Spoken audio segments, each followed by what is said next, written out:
Yo, yo, yo! What's up, fam? How you doing? Can we get some RGR hypes in chat? What's up? How are y'all doing? How are you? How are you? Hey, how are you? Hey, how are you? Hey, how are you? Let me get on some chill vibing music. Hey, how are you? Hey, how are you?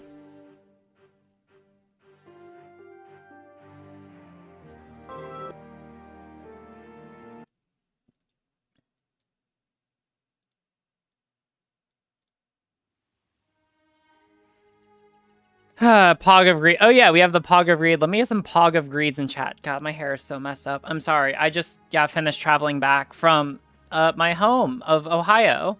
From whence I came. From whence I came. Yes. Lord. RGR started pinging at the start of the stream by just ESO mailed you 2 recent Event Dominion style pages. If you have them already, please feel free to... Oh my god. Thank you so much. I really appreciate it. Good luck, and good luck. Good to have you back in streaming. Yeah, thank you. So let me just talk to y'all, because basically, I've been going through a lot lately. But here, you know what? You know what might be fun to do? I'm gonna boot up some ESO, because I can talk and play Elder Scrolls Online at the same time. I am a streamer, after all. Thank you. I appreciate it. Yeah. So basically. God, how do I even begin describing where my thoughts are at? Did everyone have a Pog tier 4th of July? Yes. What are you doing here? What are you doing here? What are you doing here? Yeah. Oh, about to be a big, a thingy-mahoozits. Pop. Also, let's switch to the appropriate category, which is... There we go. Streaming in the ESO category. Objectively, the best category.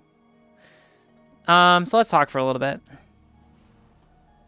Before we get into... By the way, if someone wants to hop in and help me with doing flashcards in a second, that would be really appreciated. ESO's consumed me. I'm now level 15. Awesome! Congratulations! Yes! More people into the cult. I mean, not the cult. Definitely not cult. Oh, damn. It's Disability Pride Month? All right, that's awesome. I didn't know about that, but yeah, like if there's anything that we can do to help or like increase accessibility or visibility, then let us know. That's awesome. Yeah.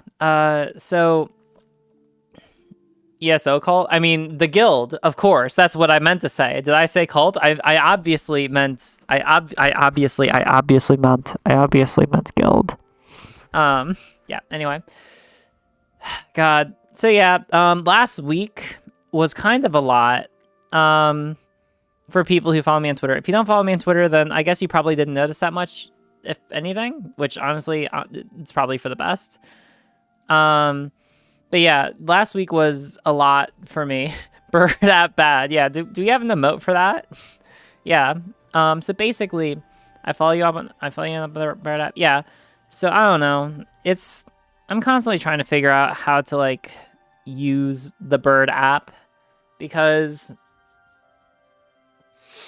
I feel like I principally stand by like all the positions I've had on there, but dear God, I was talking about this with like some friends of mine earlier. Like, I don't know.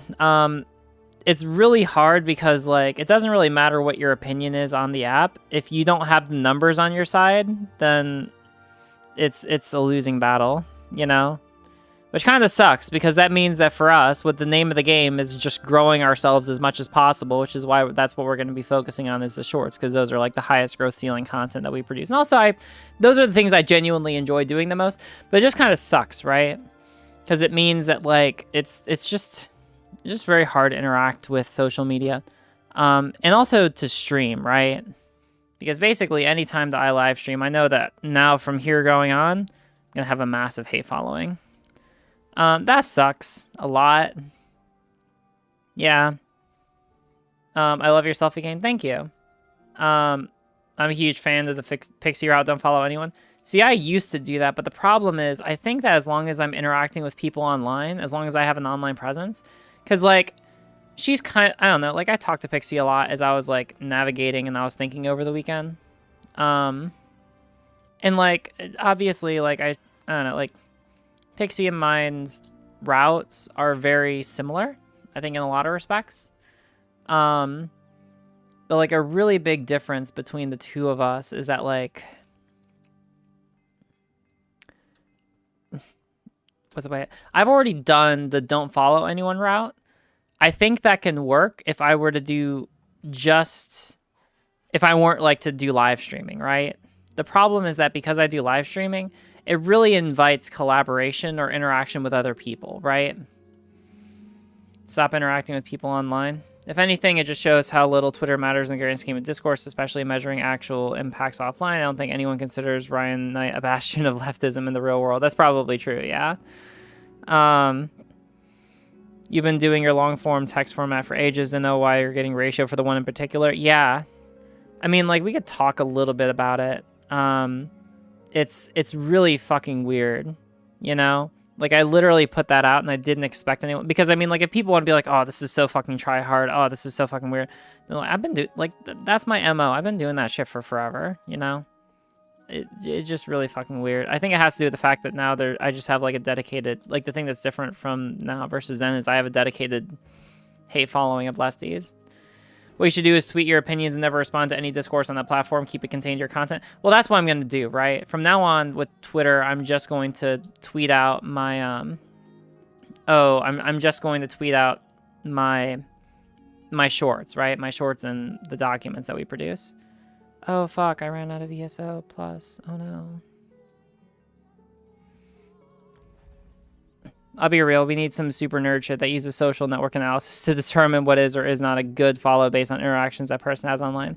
Well, I mean, like, I think I have a pretty decent way to suss, like, it sucks that people dogpiled on it, because I do think that I have, like, a decent method for figuring out how to follow people online. Like, it's most of the same things that I had posted previously, but then there's also this element. This is something that occurred to me yesterday. Hi, Ron, new here. Awesome, welcome. This is something that had occurred to me the other day, right? Where a lot of content creators online are primarily, or at least in large part, motivated by clout or money. And that sucks, right? Because it means that when you're interacting with those people, it's very hard to be able to have a conversation on the merits if what you are arguing may coincidentally go against one of those interests, right? Like, for example, if you want to have a conversation on something, but in order for them to be able to agree with you, even if they should, it might go against one of those interests, right? That's really hard to deal with. And so what I usually look for, and I think that the inference, this comes from an idea in the law, right? Gabby, I'm not sure if you're familiar with this. I know we have a couple law people. Who's familiar with this idea? It has to do with hearsay, but usually it's this idea in evidence, like in evidence, that has to do with statements against interest. Who's familiar with this idea? Because basically, what the idea of a statement against interest is usually hearsay, using an out-of-court statement for the truth of the matter asserted. Usually hearsay is inadmissible. Yeah, I'm kind of familiar. Never had to cite it before, though. Yeah. So basically, all right, so let's back up a little bit. So hearsay. When you're in court, there are rules of evidence about what can and can't be admitted, right? Usually every rule of evidence goes back to some idea or some kind of logical fallacy that for some reason, certain types of evidence are not to be trustworthy, right? That's what just about every rule of evidence goes back to. For some reason, some kinds of evidence are less trustworthy than others, so they should be excluded, right? When in doubt, just say 8033 and pray. Yeah, true. You mean like a conflict of interest? Kinda. The statement made against someone's interest is likely to be reliable on the basis that it would not have been stated otherwise. Yeah, there you go, Michael. That's basically the idea. So basically, like, the reason that most of the time, not all the time, there are lots of exceptions in times when things don't qualify as hearsay, but most of the time hearsay is not admissible, because when you're relying on an out-of-court statement to prove the truth of the matter asserted, people can lie or be wrong, you know? Like, if I am asking someone, hey, you went on record and said that you said last Tuesday that you saw this person run a red light. You said that, didn't you? And like trying to use that as evidence that the person did in fact run a red light.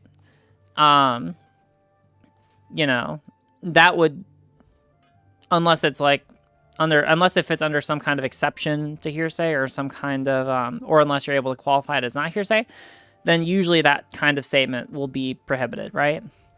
But let's say that we change up the scenario and you instead ask the question, like instead the statement that you're listing from the person is when that person, being the defendant, told someone else that they ran a red light, and that's what they're on trial for, right?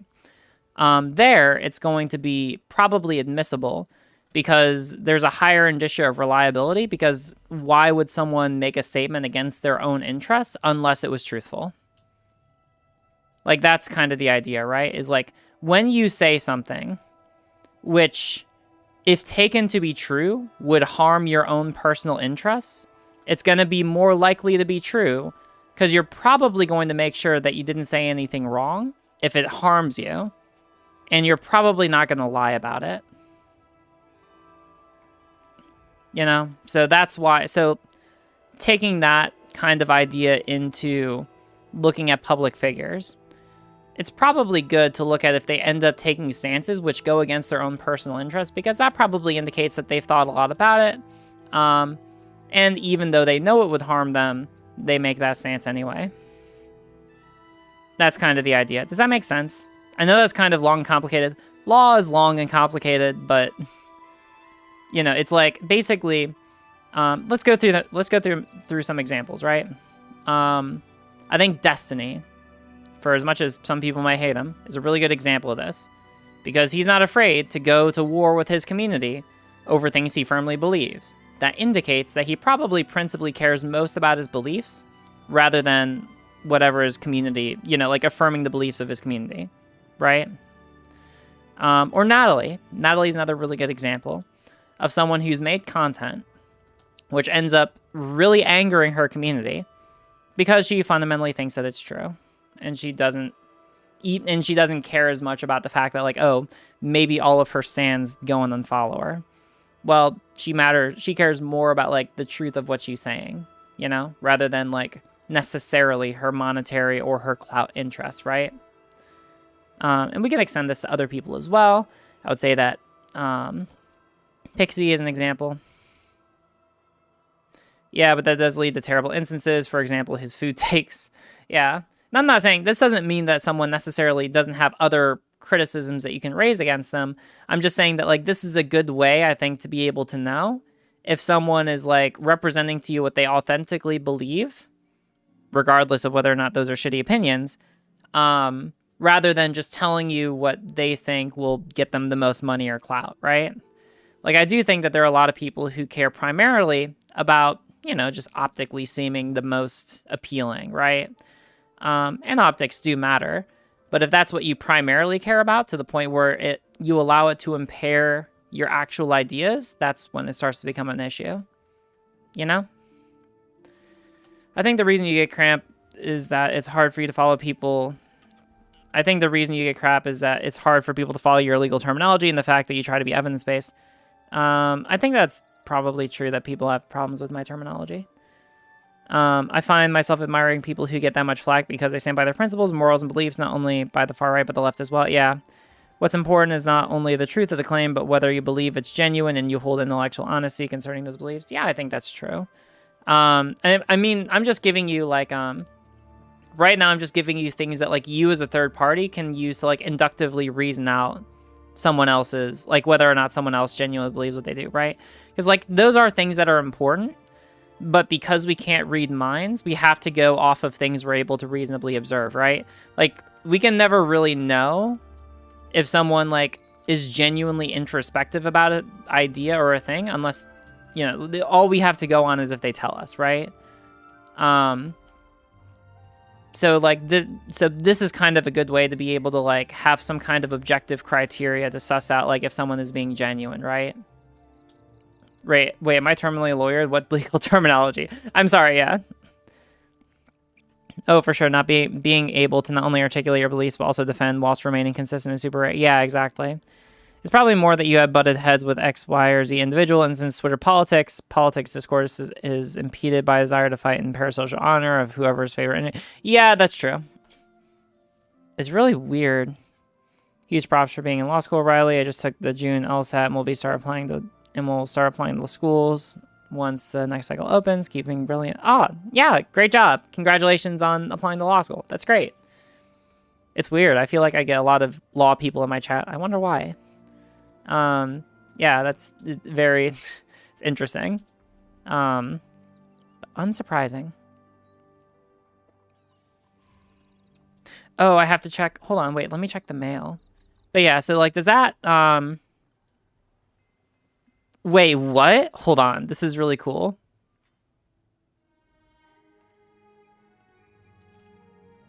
Don't read that. That's for me. Oh, wait, what? Hold on. What are these? Dominion Banner Bearer Shield. Dominion Banner Bearer Staff. Wait, what? Oh, that's cool. Oh, that's so good. The staff. Oh, that's so good. Damn, I can't use either of them. I wish I fucking could. Damn, that's good. It also goes with what I'm wearing. Oh, wait, I'm pretty sure this is the dye. But, that's so good. Thank you. Amazing. Amazing. That's a really good staff.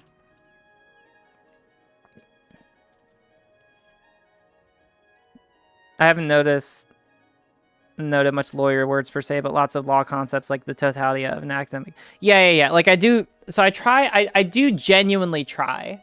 Like, I really try to take, like, legal concepts I'm familiar with and make them accessible to people who are watching me. Like, I do really try. But sometimes, like, there's no way to be able to, like, explain the idea of, like, the average reasonable person in, like, another... Like, that's, like, the best terminology, I think, you know? Dominion for life? Yes! I agree. Oh yeah, LMAO, maybe you'll make a law school section of your discourse. Oh yeah, check the opt-in roles. We're already there, right? I was not sure if you have the time to get them, so I figured I would. I knew not being able to use them would be... Yeah, thank you. I really appreciate it, Marie. That's awesome. But yeah, like, oh god, what was I saying? It's, fuck.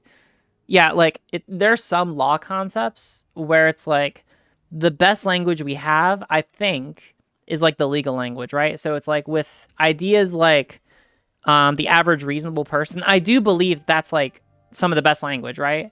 Because like you have to dumb it down sometimes because legal language is hard. I know, and I try, right? But like when I say like, when I'm making an appeal to the average reasonable person, and apparently like, as we know from the kink and pride discourse, that fucked a lot of, like that just, I don't know. Apparently that was like really hard for a lot of people to grasp. But like, I feel like that's not a hard appeal, you know? Like when we're able to like make delineations logically between like reasonable and unreasonable people, and we could, you know, we could make determinations about like who fits which criteria, and like, but like that's a really good way to be able to discuss like social constructs, right? Like I don't know, it's one of those ideas that helps us, I think, a lot in a lot of, especially like gender discourse, which we'll be talking about later. Well, she's not speaking Latin and calling authority through stare decisis while detailing her. Yeah. No, I'm not doing any of that, right? But like, you know, like with my, we can make some appeals. Like when I write my docs and I'm saying, you know, and I'm appealing back to there as shorthand for explaining the entirety of my argument in a certain discussion on those subjects, then like it's kind of like stare decisis. Like I'm not trying to say that they're already, well, am I trying to say that they're already settled, that the matter's already settled? I don't know. It's similar, right? Like I'm making a reference back to something because we've already kind of dealt with an issue prior, you know? I think the legalese Riley uses is generally more accessible than what she could be using. I hope so. I'm always trying, you know, like I can acknowledge that there are ways I could improve, but I do genuinely like try to make efforts to be better with it, you know? Yeah. Kind of sucks. I didn't realize I forgot to get my ESO Plus back. That's unfortunate. Burp. Aside from that, it may bring about confusion as to which definition is being used, legal or layperson. You know, it normally happens when someone doesn't understand something they read or hear. They look it up instead of jumping to conclusions. Yeah, I know, right? Highly, highly unfortunate. But yeah. So anyway, going back to what we were saying earlier, like, I feel like I've just been harassed a lot. And unfortunately, I don't have Natalie's sizable audience of stans. And also, like, it's kind of weird, right? Because I feel like, I don't know. Natalie's beliefs, well, I don't want to like rope her into my drama. But like, it is not a reach to say that Natalie's beliefs are not too far removed from mine. And yet, I feel like I feel like her community, or like the people who like collect around her, probably hate me. Which is weird, right? I feel like that might be a consequence of just like being that size and like not having a really firm like a active role in your community, but it's just something weird that always occurs to me. Maybe that's just a consequence of not being as directly involved in, you know, like the happenings of the people around her. Yeah, she's a sockdom, but socialist lover. Yeah, indoctrination network. I don't know. I am here. Hey! RGR should start speaking Latin. Oh my god. Yeah, true. What's that? Oh yeah, by the way, if there are people who want to like, oh, what do you call it? Who want to like help me run, what do you call it? Help me run some stuffs real quick. Help me run some dungeons really quick, then let me know. Hello, citizens of the Dark Gray Void. I ventured out of my hidey hole in the pocket dimension known as life and return here to watch the stream. Nice. Yeah. More a fan of Riley than ContraPoints, but I also recognize that you two make very different types of content. And even if you share similar beliefs, I probably bounce. Yeah. RGR, Contra, Dylan Burns, Destiny. Yeah, no, I mean, like, I don't know. I feel like those are all great people to watch. And I'm not trying to be, like, super biased in that, right? It's probably because of the skits she does role-playing all sides. Well, that's kind of the weird thing, right? All right, let's talk about this. Have you all noticed that there's a lot of people who have watched Natalie's, like, depiction of Tabby and basically looked at that and thought, you know what I want to be? That. I literally, unironically want to be Tabby. Have y'all noticed that? Like, it's a little, it's odd that people would take what is supposed to be, like, fundamentally... Why is my game so slow?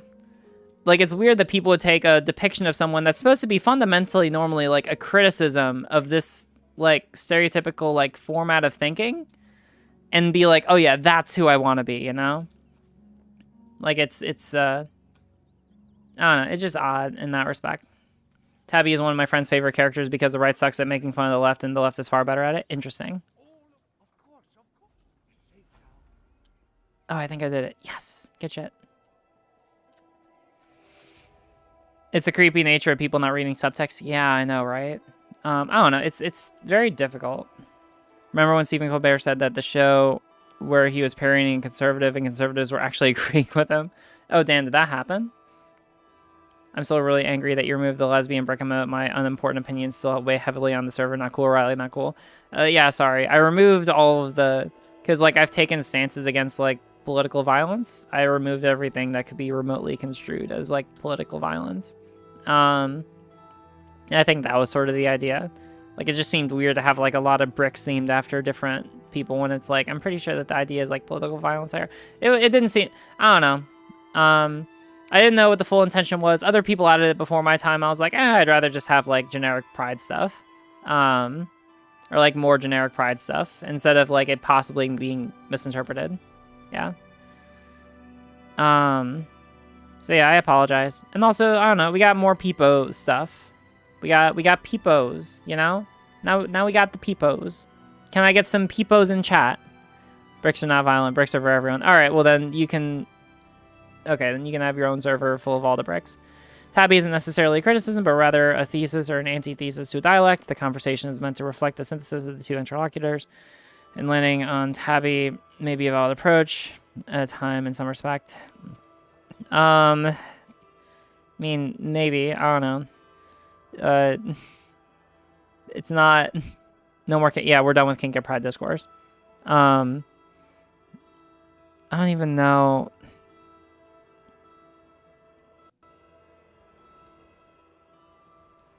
I smell dialects. Like, sure, we can technically entertain that, like, Tabby is supposed to be, like, a representative of a perspective and, like... Oh my god, my game. Please, cease.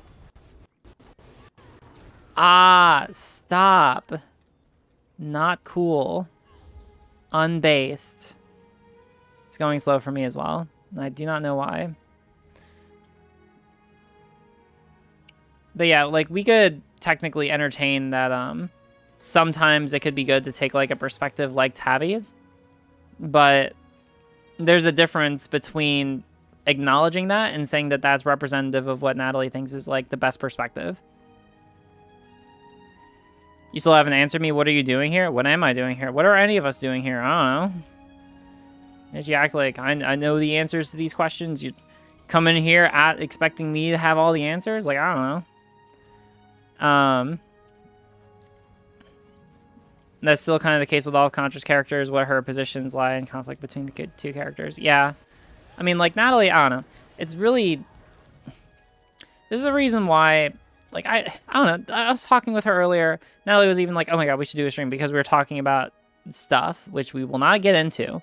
And I was like, no, we're not going to do that because I don't want to rope you into my drama, you know? Because also, I think that she is genuinely, like, much better when she, like, with her written content. And, like, I just don't want her to be harassed about, like, if she, like, misspeaks on anything because, dear God, she's been through fucking enough.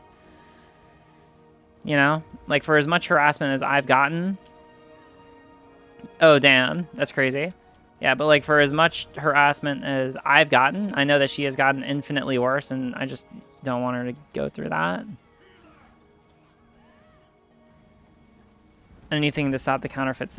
God damn it.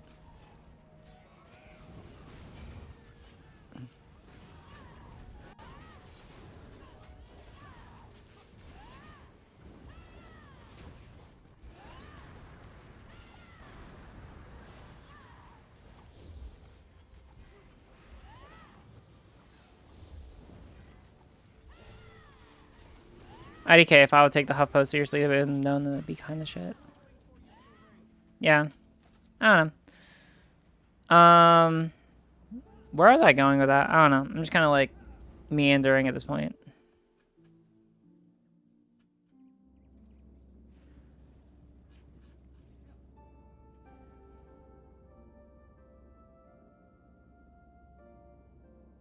Oh, no, you're all good. I see it.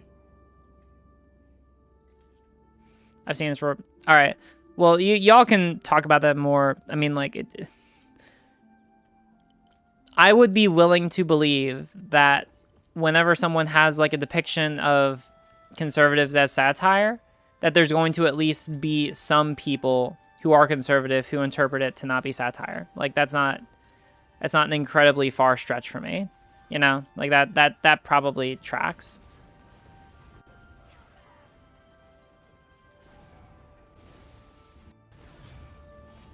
All right, hold on. I have to fight this boss really quick.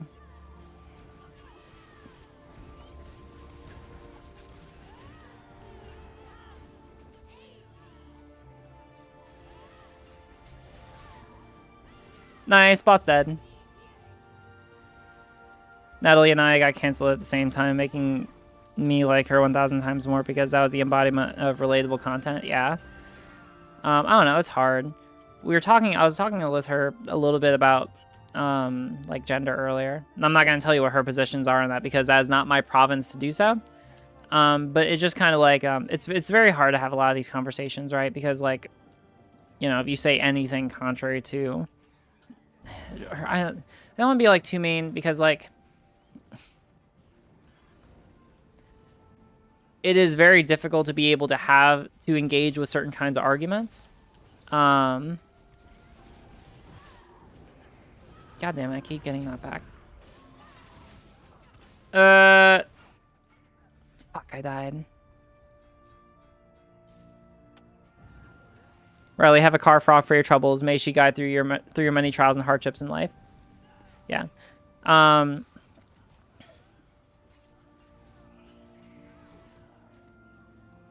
only is it very hard to be able to engage in satire, because it can often lead you into instances where you end up,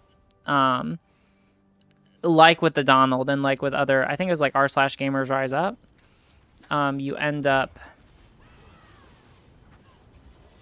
creating a situation where people actually unironically agreeing with the satire. It's like, that's an issue. And then beyond that, additionally, it's very hard to have conversations about certain subject matters because just talking about the subject matters will invite criticism against you. And fuck, I was locked out of the boss fight.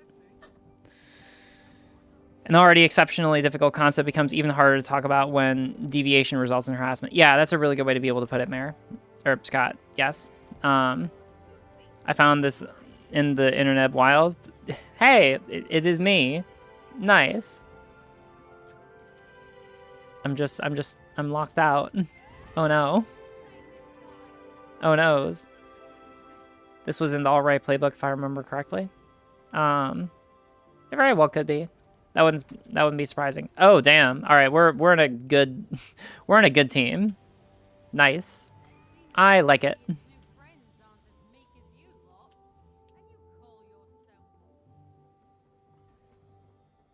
That looks like a pretty, yeah, that looks like a pretty neat fence. Listen, I'm running with some people who clearly who are speed running. I don't know.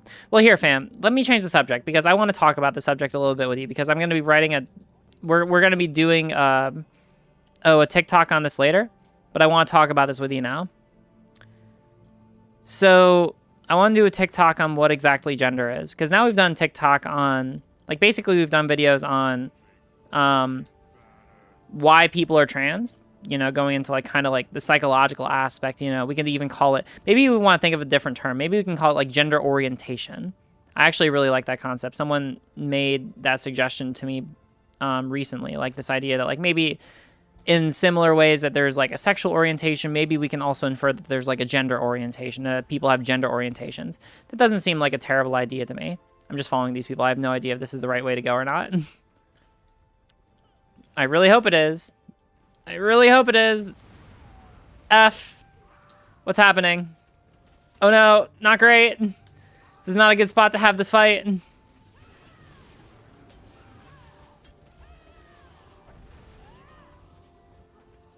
Okay, that was... Oh, there we go. Okay, cool. All right, we got there. Yeah, this is a really intense game. The floor is lava. True. But yeah, so I mean, like, basically what I kind of want to explore is this idea that, like, so when we talk about gender, right, I think that broadly speaking, usually when we talk about gender, people probably are talking about 3 different groups of preferences that are distinct from one another, and which often overlap, but don't always. The first group being how you want your body to be in respect to your sex. You know? There's a lot of trans people who feel very strongly about medical transition. And while there's going to be a lot of overlap most of the time with trans people who want to medical transition or who want to get medical transition and then like, you know, like a specific way that they want to act and be treated in society, we can also reasonably recognize that that's not always the case. Right?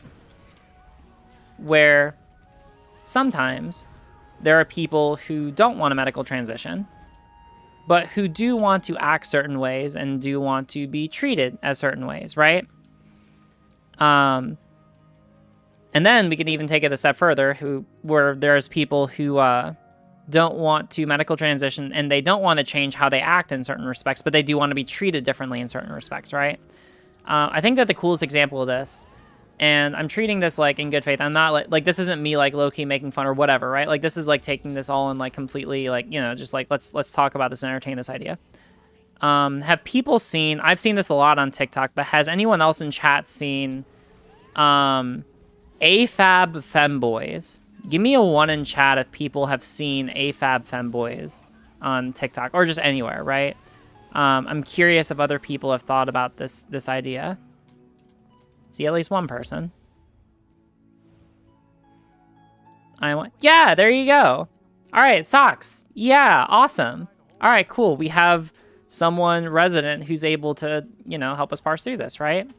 Yeah, actually, socks, it could be really cool to talk to you anytime, really, that you want to, even on stream if you're comfortable with it, but we can talk about it later if you want to. But I mean, like, I was just thinking through this myself earlier, and you can tell me if this tracks, right? Where essentially it seems to be the case. Now, I was talking about this a little bit with with Pixie earlier, and we have like 2 different theories about like why people would want to be like an AFAB femboy.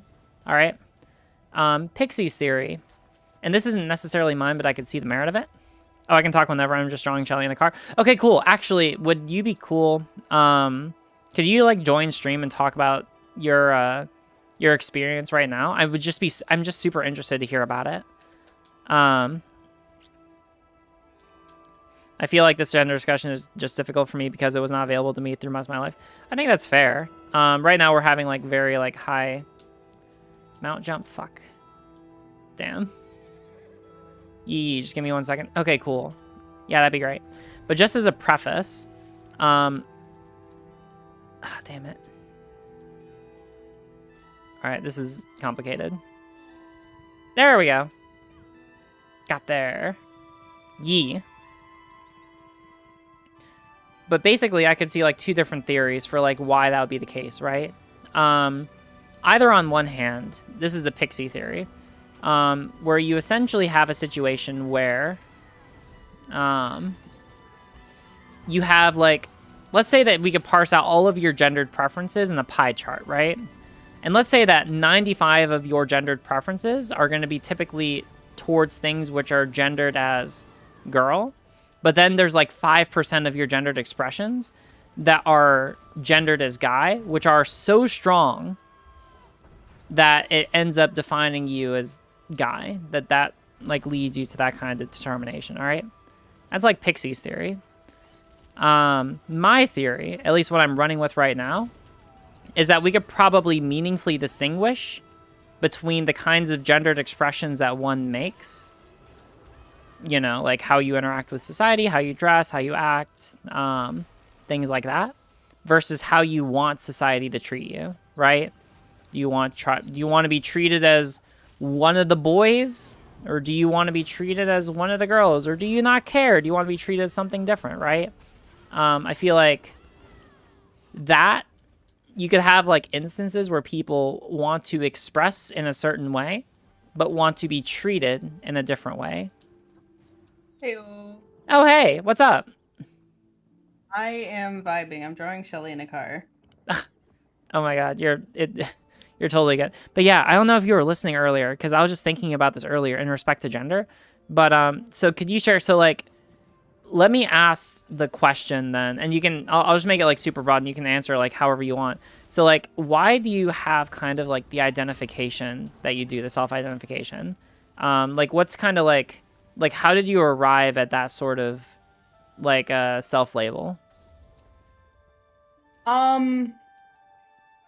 Well, it's probably because I never really felt a certain connection to my gender until I started thinking about the fact maybe I'm just not a girl. And then that started me on the whole framework of, well, I don't know if I'm this thing or I'm this other thing. And it's finally like settled to the point, because I was so confused, because I was like, well, I don't like a lot of super masculine things to the point of I want that to be my life, and I like a lot of really feminine and girly things. And then I realized, like, I don't have to be one over the other. Mm-hmm. I can be both at the same time and get my identity and my expression as two sort of different things that sort of like have the little blurry line between them. And I just vibe with what makes me happy. Yeah, no, that makes sense. So let me ask you, because I think that, like, let me describe basically like how I think through this, and you can tell me if this tracks with your personal experience. To me, the reason why someone would care about a certain kind of identification probably is because they care about being treated by society in certain respects according to that identification, right? Like, it doesn't seem like there's much of a reason to identify as any gender if you were, say, stranded on a desert island and you'd never been exposed to society, right?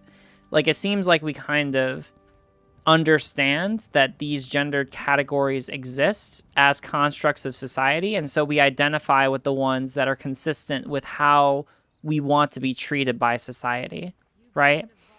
But that could also be completely independent of how we express ourselves to society, right?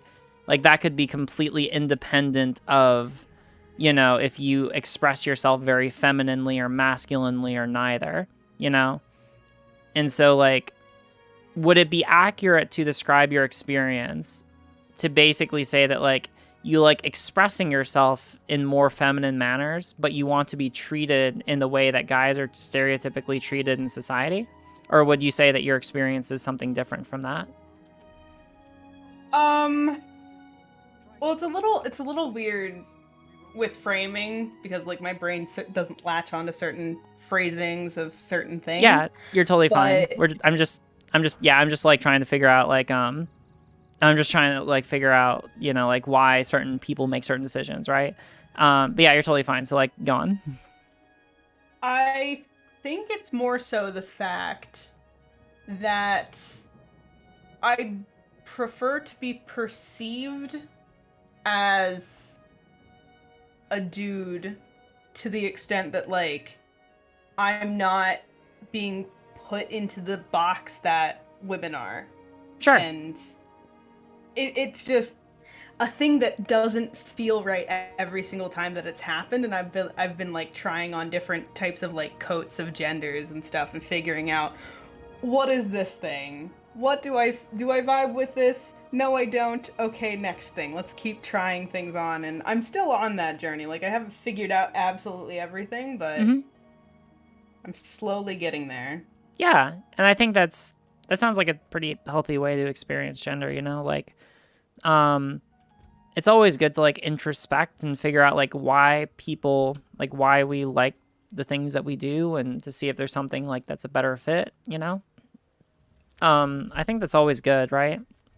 But yeah, like, going back to this idea of, like, not wanting to be, like, put in a certain box, I don't know, like, because, like, I'm introspecting. Like, I'm a trans person sitting here existing, right? Like, I'm thinking a lot about this, right?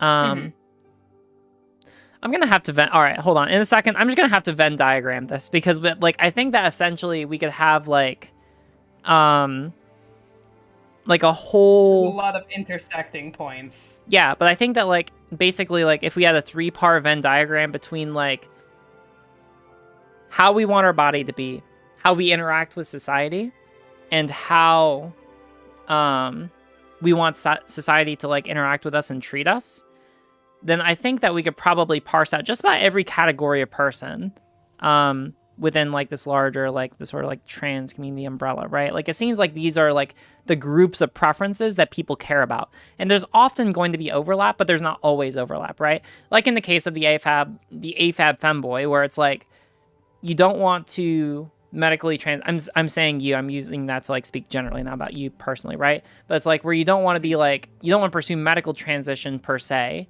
and you don't want to change how you act per se, but you do want society to like treat you differently, like to not categorize you in this box and to treat you consistent with people who are categorized in this box, you know? Like I feel like we're able to capture most people with this kind of model. I don't know. I'm just thinking through models because like I like having easier ways to be able to explain these ideas accessibly to other people, you know? The only thing that I feel hesitant on is it's like, I wouldn't say the whole being an AFAB femboy even like has any direct sort of implication towards wanting to go through surgeries and such. Yeah. But it's more so about just the expression and not anything physically to the point. Because femboy is like a phenomenon of liking traditionally feminine things, which doesn't really relate to body stuff. Yeah. Necessarily. Yeah, no, I totally agree. But like when you have someone where it's like you're AFAB and you're a femboy, right? Like it's like you're in this instance where you're already performing the roles that are typically expected of you. So like there's something that's happening to make you want, like basically, I guess I'm trying to like distinguish in my head like what is the difference between like an AFAB femboy and like a cis woman. And it seems to be the case that the meaningful distinction there is that like there's a desire to be treated categorically different, even if you're not like necessarily expressing yourself differently from a lot of like cis women. Or maybe that's not necessarily the case. You can explain to me if that's like an accurate description, right? But that seems to be tracking, right? Like there's like a really big preference here that's being appealed to, maybe similar to like sexual orientation, where it's like, you know, it's something that's so important to people to be treated in the individual way that doesn't necessarily always correlate with like, oh, I want to change my body in a certain way, or oh, I want to like act differently. Does that sort of make sense? Yeah, it makes sense to, because like femboy is also like a broad category. Sure. Like we're talking about a lot of things that like aren't extremely easy to narrow down or have like set definition-y things that are like, oh, this is what this is, so that's what that is. Right. I guess I'm trying to just think of like the most accessible way to be able to explain this to people who don't know anything about this, you know? Yeah. And so like I don't know, like I think what you're saying tracks with kind of what I'm saying, right? Where it's like basically we make an appeal to like there's a desire for society to not treat you categorically in a certain way that we probably want to respect, you know? Yeah. All right. Yeah, that's super helpful. I think that what I'm going to do right now, let's see, we haven't been going that long because there's no one who wants to read my flash. Oh wait, actually, hold on. We've been going for over an hour. Never mind. All right, we're going to short time. Okay. I didn't realize that we've been streaming for an hour already. Nice, Pog. Chill. It is indeed 9:10 p.m. How has your evening been? How have you been doing? Oh, I've been vibing at the very least, making drawings and hoping that I don't get burnt out by the end of the week already. Yeah, I get that. Wait, hold on. Is today is Tuesday, right? Today is Tuesday, yeah. Oh my god. Prepare for the rest of the week. God. Yeah, no, I get that. I mean, like, at the very least, I don't know, like, did you at least have a decent, I don't know, like, I shouldn't say that, I don't know. How many people celebrate the 4th? Did you celebrate 4th of July? Did you do anything with your family, or is that like something that people don't do online? I don't know if that's like a good question or a bad question to ask. My family just went out and watched fireworks, and I didn't want to go because I wasn't feeling great. So I just stayed at home. That's fair. Here, let me... But how about you? You went and hung out with your mom. How was that? Yeah, that was really good. It was a fun time. I hung out with my whole family, but yeah, like it was good. That's great. I'm glad that you had fun. All right. Well, hey, unless there's anything else, is there anything else that you want to share about your experience? I'm gonna just like talk with my chat a little bit. I think I want to do a Venn diagram. All right, this is one of those things where it's like I just have to map this out. I'm just gonna do a giant Venn diagram. It'll be lovely. Yeah. I am looking forward. All right, well, I'll talk to you later, okay? Have a nice time. Thanks. Bye-bye. Bye. Chill. Okay. Let's see. Get that out of here. Get that out of here. Google Slides.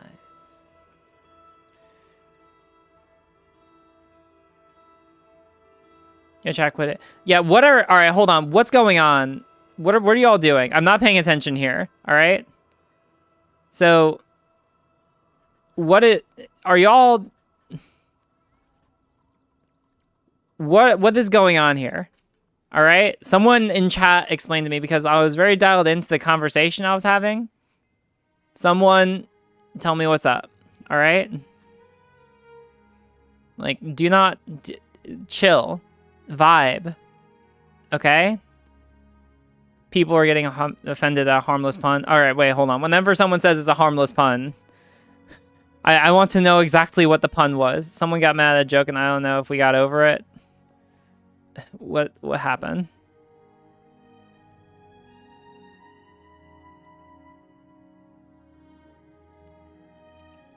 What is going on?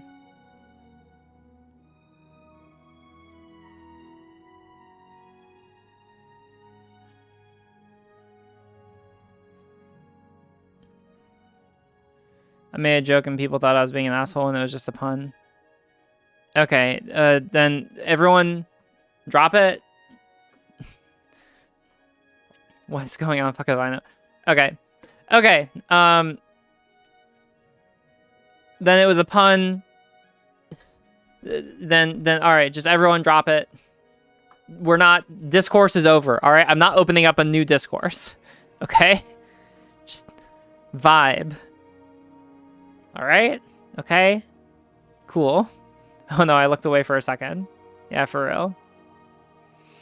Okay, so let's go ahead and figure out exactly what this is, because normally this is where I like look at my sources, but like at this point, this is like the conclusion, right? Yeah, let's all chill. So let's go ahead and get some circles. All right. Or could we do a Venn diagram? I mean, I guess, hold on. Could probably do this. All right. So, transparent.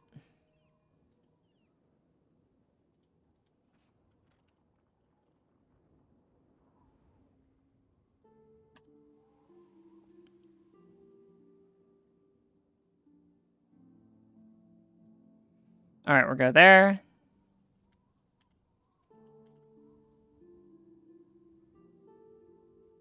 Go there.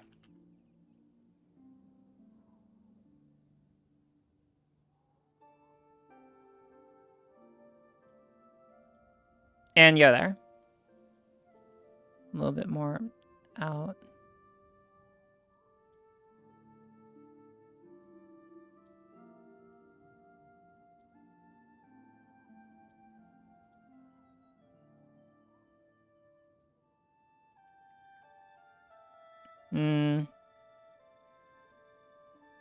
It's not perfect, but it's good enough. Okay. So let's see. I think that there are basically like 3 categories we can parse out here, right? Want.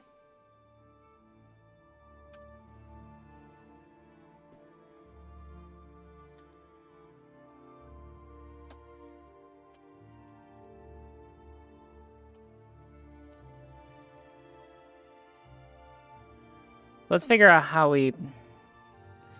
Well, this seems more like a 2-axis graph, more like a Venn diagram to me. Wait, a 2-axis graph? Well, right now what I'm trying to do, I mean, like, yes, but right now,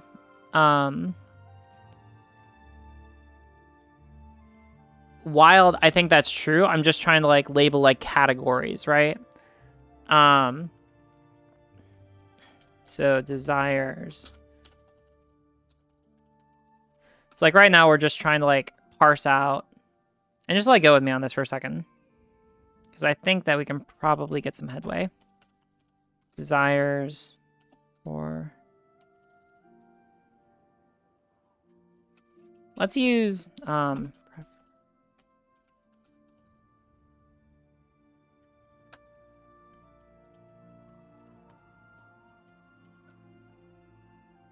preferences for certain.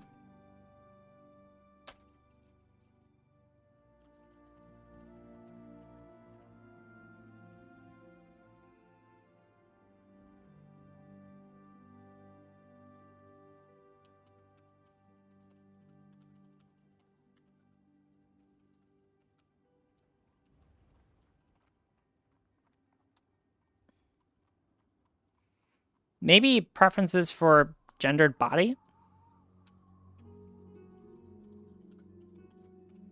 Maybe that's it. Maybe like preferences for gender body. I don't know. We can work around with this language, but like essentially we have like these 3 different types of preferences, right? Which often overlap, but do not always overlap, right? Expression, perception, and identity. Well, identity isn't the same thing because we're talking about like the idea that some people want to pursue medical transition, but not everyone, right? That's kind of what we're talking about, right? So it's a little bit different from identity. We could say biological sex. We could just like own it and just be like, yeah, right now we're talking about like what someone's feelings, what someone's preferences are in respect to their biological sex. Like we could probably bite that. I think that's doable. Like here, like let's say that you have preferences for gendered body. And then let's make it so asterisk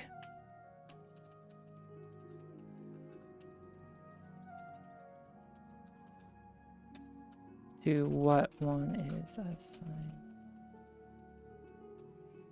Right, so for all these, we're assuming like preferences which run contrary to how one is assigned at birth, right? So when someone has preferences for gendered body, preferences for certain gender expressions, and gender treatments, which all run contrary to what they're assigned at birth, that's probably for the most part like here we have like typical, or we have like binary trans person. Usually. Like that's probably the person who's going to be in the middle, who's like the intersection of all these, right? Like super easy, right? Preferences for a certain kind of like gendered body, preferences to be treated certain ways in terms of gender, and then preferences for certain gendered expressions, right? Like boom, easy. Like that's, yeah.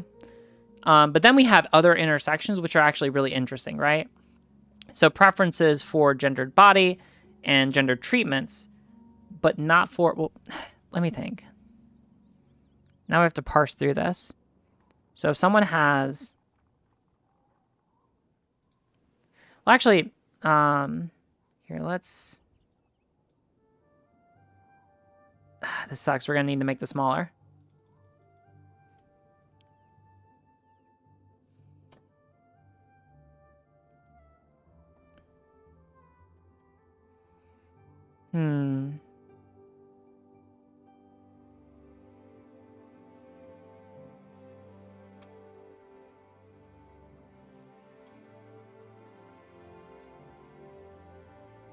That's probably a more accurate term because we could also conceive of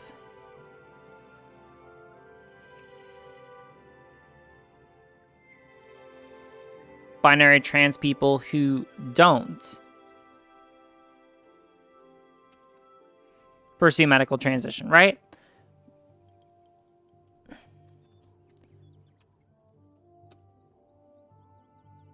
It would be some like samples.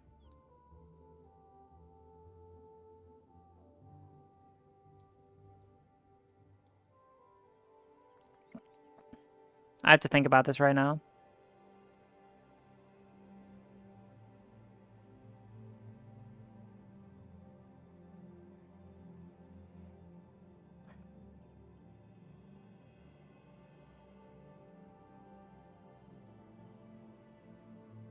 This right here would be... Here, we'll just duplicate the other one again.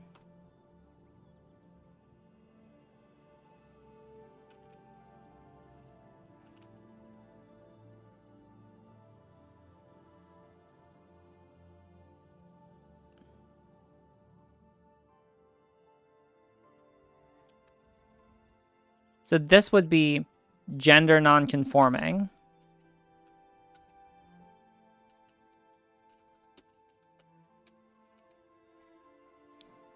Yeah. Well, I mean, like, they don't actually, like, I guess there's no reason they have to be binary. Yeah, we can actually take out the binary aspect.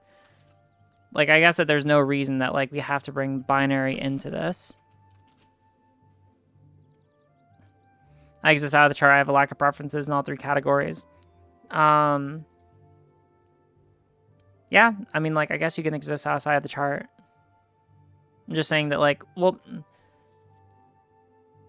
I think that there can be cases where people can have, like, a lack of a certain preference, and that can, like, suffice for a certain categorization, right? Like,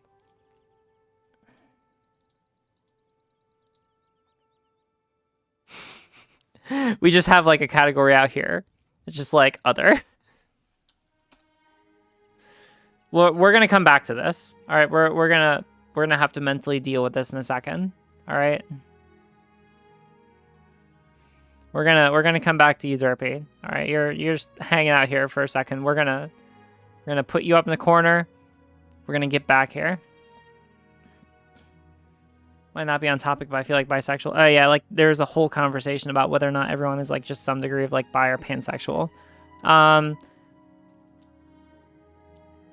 Yeah, it's a whole thing.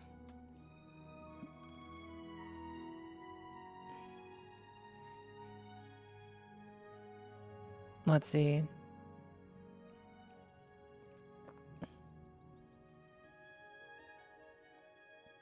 Oh yeah, Socks, I'm actually really interested in that too. Like, what's like a masculine femboy? That's interesting. Or is that like... Actually, hold on. Maybe... Ooh.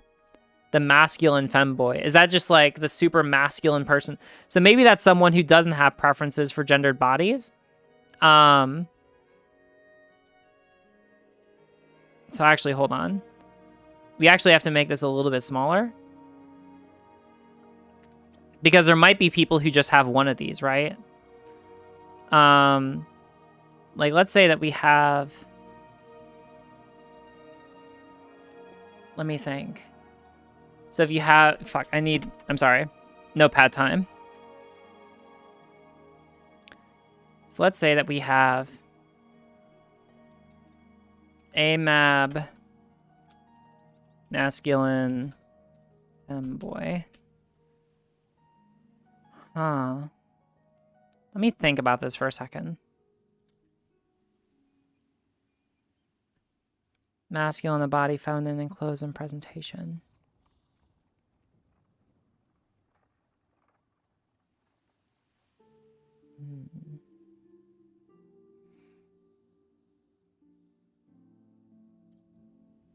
At that point, it seems like we would just define femboy as like almost a different gender. Because then you basically, you don't have any preferences contrary to what your sign of birth, and you don't have any preferences contrary to what society normally treats you, but you do have preferences for certain gendered expressions, right? So it seems like since usually preferences for, yeah, then you have certain different, like, preferences for different expressions. So maybe it's just, like, at that point, it would just be, like, a gender non-conforming guy. Yeah. Like, at that point, it would just be, like, a gender non-conforming guy, which I guess fits in the femboy. So, yeah, I think that makes sense. It's like...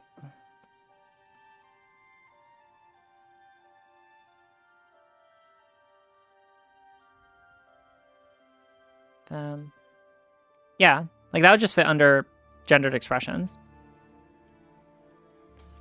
GNC.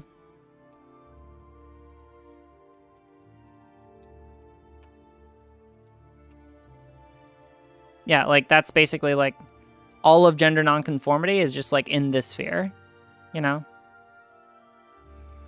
Gender expression, gender presentation, gender identity. I mean, it all kind of goes to gender identity, right?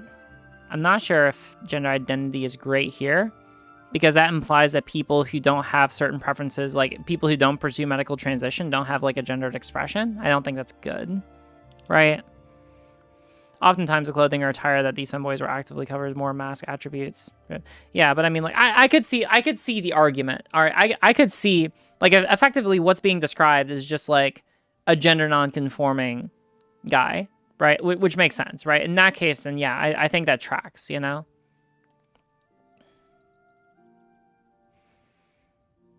It's strictly an expression. Yeah, it probably... Well, presentation is part of expression and gender identity is part of it. Maybe. So maybe...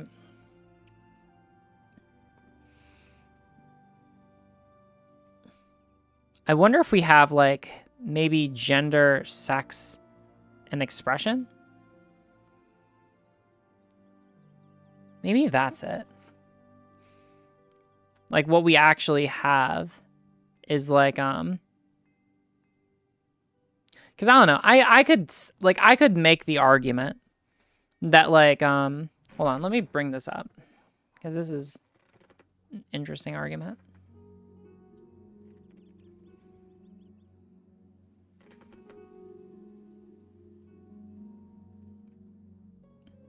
Combo brick, amazing.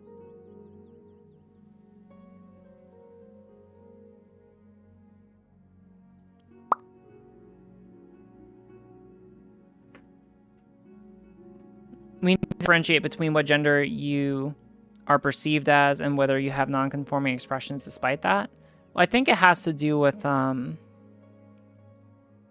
of, we're on the right track, right? Like, there is a meaningful difference. Okay, there is a meaningful difference between how you express and how you want society to treat you. These things often overlap, but not always. And that's the key, you know? Everything that is being talked about here can fall under the umbrella of practice through the production and challenging of legitimized gendered norms through social interactions. Maybe.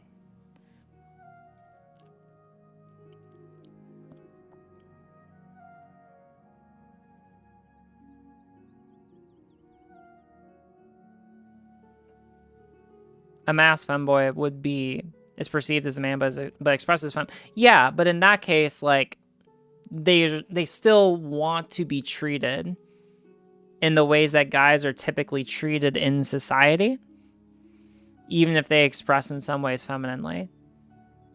That seems to be the thing that we can use to be able to distinguish in these instances, right?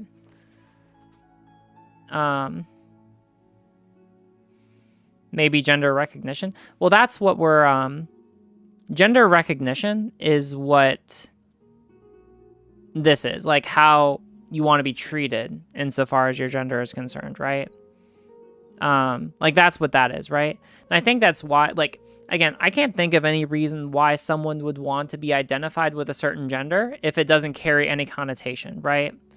Like, for example, if we had a society where all gender labels were completely meaningless and they didn't carry any meaning with them, then I would still say that there would be people, like if I were to exist in such a society, I would still pursue medical transition. And I would still act in certain ways, but I wouldn't really care about how I'm identified because at that point, the labels are meaningless, right? Like that's the thing, is that like, it seems like the reason why people care about what they're labeled in society is because they want to be treated in certain respects according to that categorization, you know? Because otherwise, if we lived in like a post gender abolitionist society where no label for gender meant anything, you know, I would still pursue medical transition and I would still act in basically the same way as I do now. I just really wouldn't care about the label because at that point the label is meaningless, right? If everyone went around in gray smocks, used the language without any gender pronouns, without any societal expectations regarding gender roles, people would still be transgender. Yeah, exactly, right?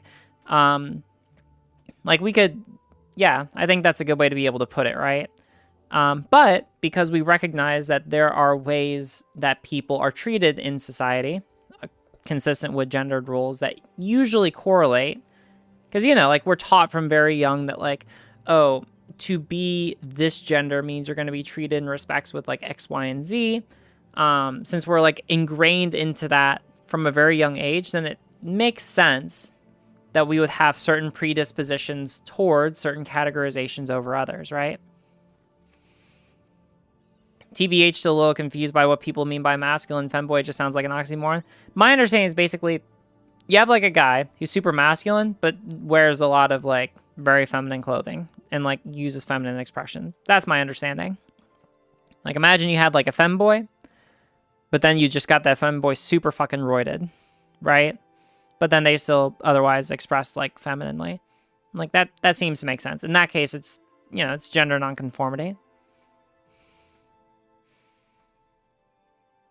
Femme men are the ones that usually get put in Grindr bios, no fats, no femmes. Interesting. But yeah, so,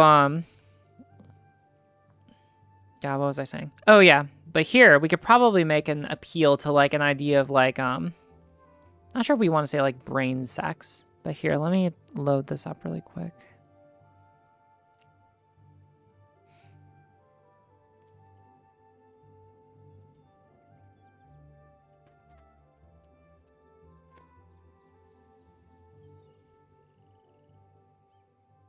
So this is a book by I believe a brown biologist on sex and gender. Oh, cool. Do we have all of it here? Oh shit, we might. I got a copy earlier, but we might be able to just read some of it here. But yeah, this is a really good book on kind of that is able to explain a lot better than a lot of other sources about this idea that like gender is not strictly binary and there's a lot of different aspects of the body that are gendered. Because yeah, it kind of talks about this idea of brain sex. Like that's kind of what we're getting into, right? Pixie was talking about this with me earlier, that like in a lot of studies that look at like this idea of sex in the brain, that we already tend to regard this idea of brain as in some way sexed already. Now, how far we want to extend that idea is another discussion. I'm still figuring that one out. But I mean, like, when we're talking about this idea that basically, to go back to this, where are you? To go back to this model, hold on, we have to, I just thought about this, right? So like, for example, the 4chan trans people. I'm just going to say 4chan trans women because this is the idea here, right? I know that Pixie was telling me about like a particular example. I can't remember who this is. Apparently there's like someone who's decently notorious, who's like known on 4chan for basically like being someone who like hates trans people, but has gone through basically a complete medical transition and passes and is decently attractive and also sometimes cosplays as a Nazi, but like still actively identifies as a guy and has gone through and prefers being referred to as a guy and acts like a guy, right? And so here you have an instance where it's like we can have someone like where we have someone who very clearly has like this deep entrenched, like probably biologically related quality that makes them predisposed towards a certain kind of, do we want to call it sex? Again, like the terminology is weird here because right now we're working with like a lack of terminology, right? But like a deep-seated desire to have a body contrary to what they were assigned at birth, right? Oh crap, I know who you're talking about. I can't remember that. Yeah, exactly. Remember, chat, you can talk about the concept of sex brains without falling into biological essentialism, reductionism, and/or determinate. Yeah, exactly. Yeah, please remember that. Like, we're not talking about, like, oh, you know, like, you have, like, a sex brain, therefore there's, like, a objectively correct, like you have zero autonomy in terms of your brain or your gender or whatever, right? We're not talking about that. But, you know, we're able to observe people who are able, like, who have these deep-seated preferences that if they act on, that they could choose or not choose to act on with respect specifically to their body, but not with respect to, like, other, like, how they act in society or how society treats them, you know? Like, we're able to observe these kinds of examples. Or Another example. Let's do butch women.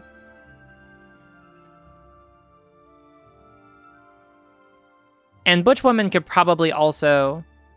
Butch women could fall down here.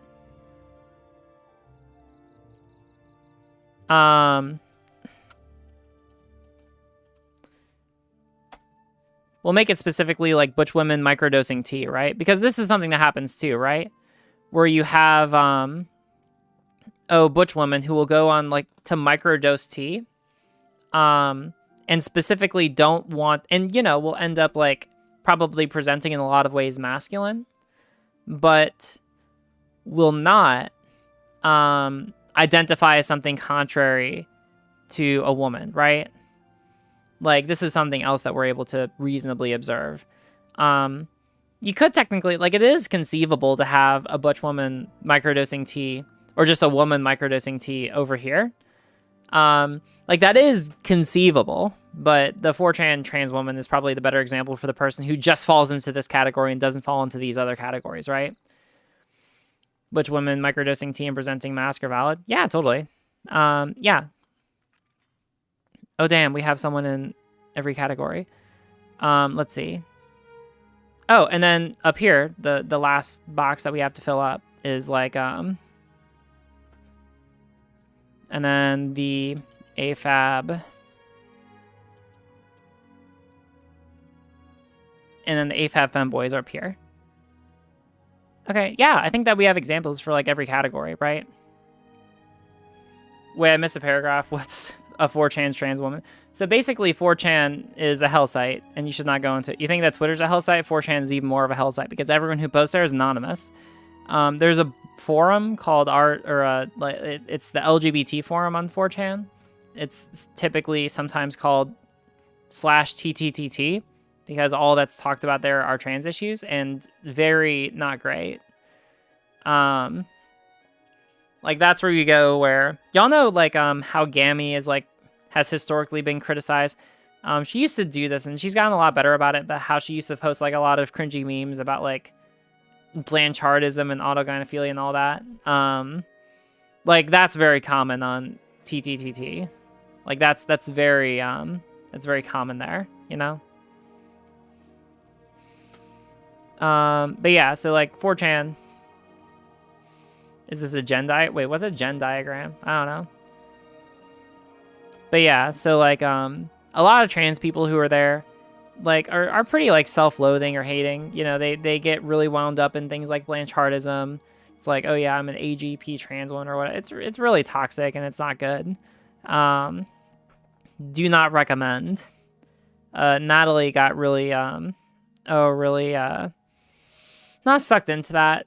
It's just like a really infectiously bad mentality to get sucked into. Yeah, we're not gonna entertain that, but yeah. I still can't fathom how you can come up with this BS like of AGP like on par with stuff like QAnon craziness. Yeah. No, the idea that like trans people just all transition because they're secretly like, well, it's weird, right? Because like the AGP theory only applies to trans women. It's really weird that you have this theory that only covers like a specific subset of trans people, but does not apply to like anyone else, right? Because it's not a good theory. But yeah, I don't know. It's weird.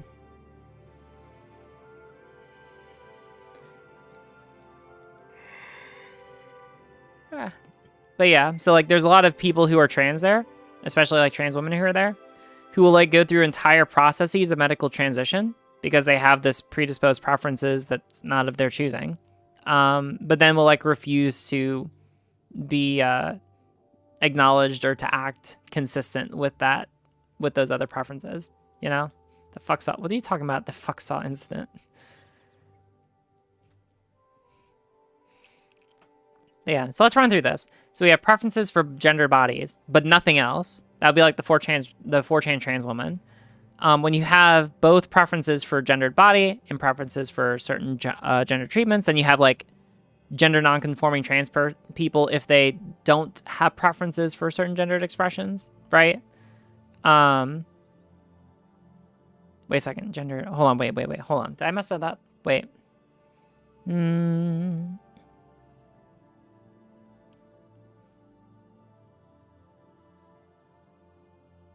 Yeah. So like gender non-conforming trans people. So this would be like let's make this a little bit bigger.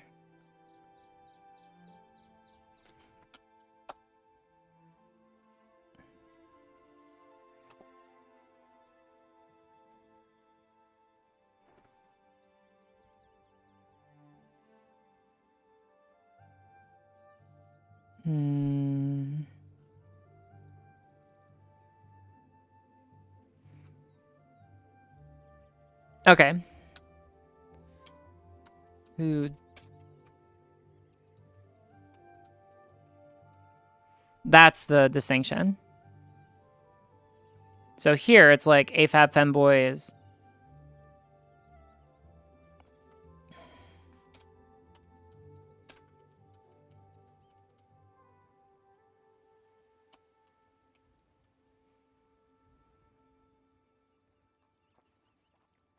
Wait, hold on. Actually, this is starting to click. So we have trans people who do pursue transition. Or gender non-conforming trans people who do pursue transition. Trans people who do pursue medical transition.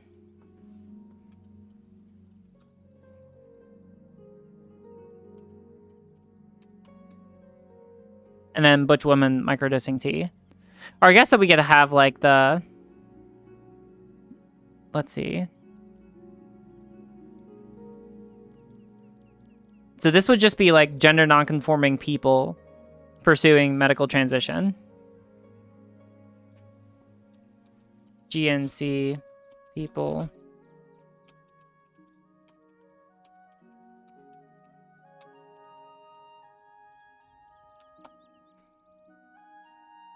Hold on, this is actually coming together. This is coming together really nicely.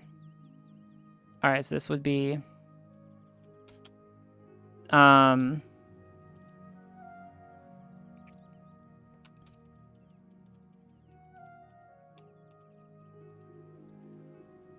it would also apply to like femboys microdosing E, right? Because there are sometimes those people, right? Like there are sometimes femboys who like microdose E.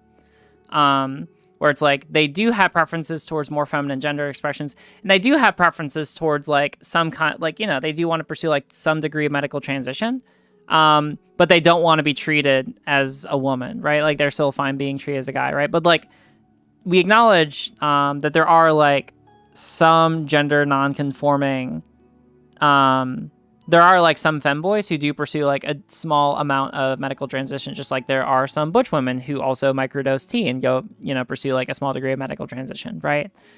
That seems consistent. Over here, we just have GNC people generally. GNC people, trans people who do pursue medical transition. All right, we're going to flesh this out a little bit. So trans people who do pursue medical transition. So this would be like stereotypical.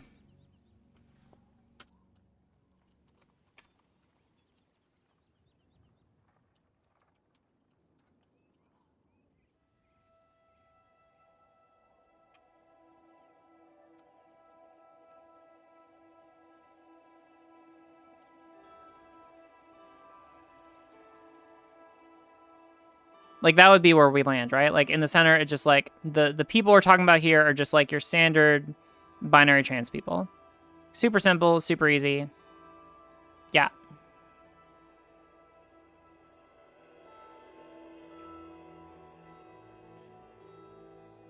That seems to work here. And then trans people who don't pursue medical transition.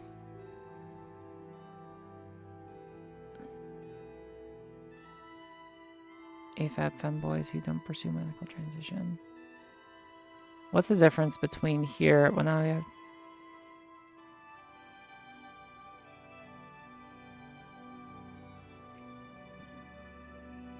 RGR is brick. What's going on with the bricks? Oh my god. Anyway. I have to think through this a little bit.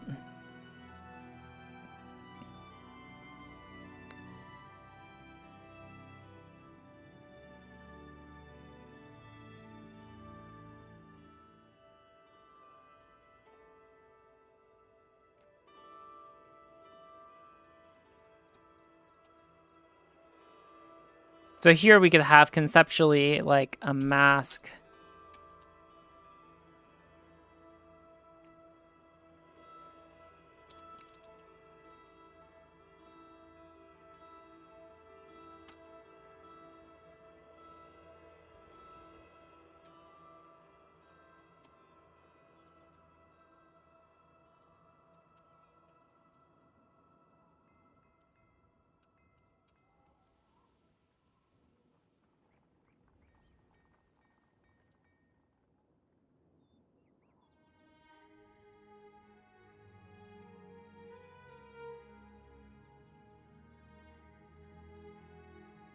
So here it's, wait a second, hold on.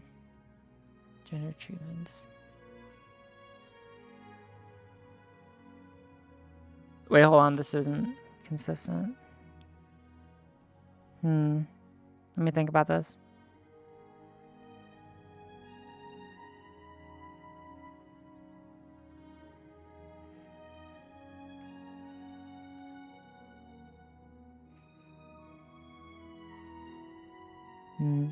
I need to get up and walk away real quick. I'll be right back. I'm gonna get like a snack or something. Chat, be nice.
I return.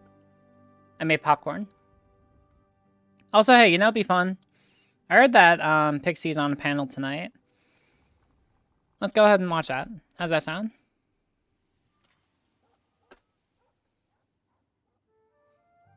Or at least, like, put that in the background.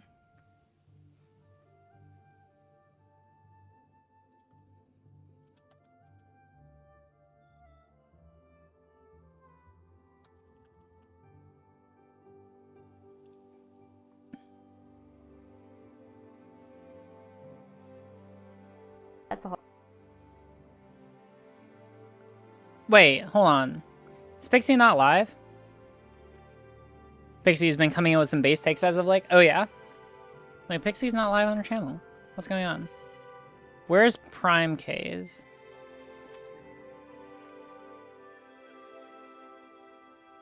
The Constitution. And we also have to remember that... Oh, wait, she's not streaming on her own channel? Pixie, why? Alright, whatever, we'll support her.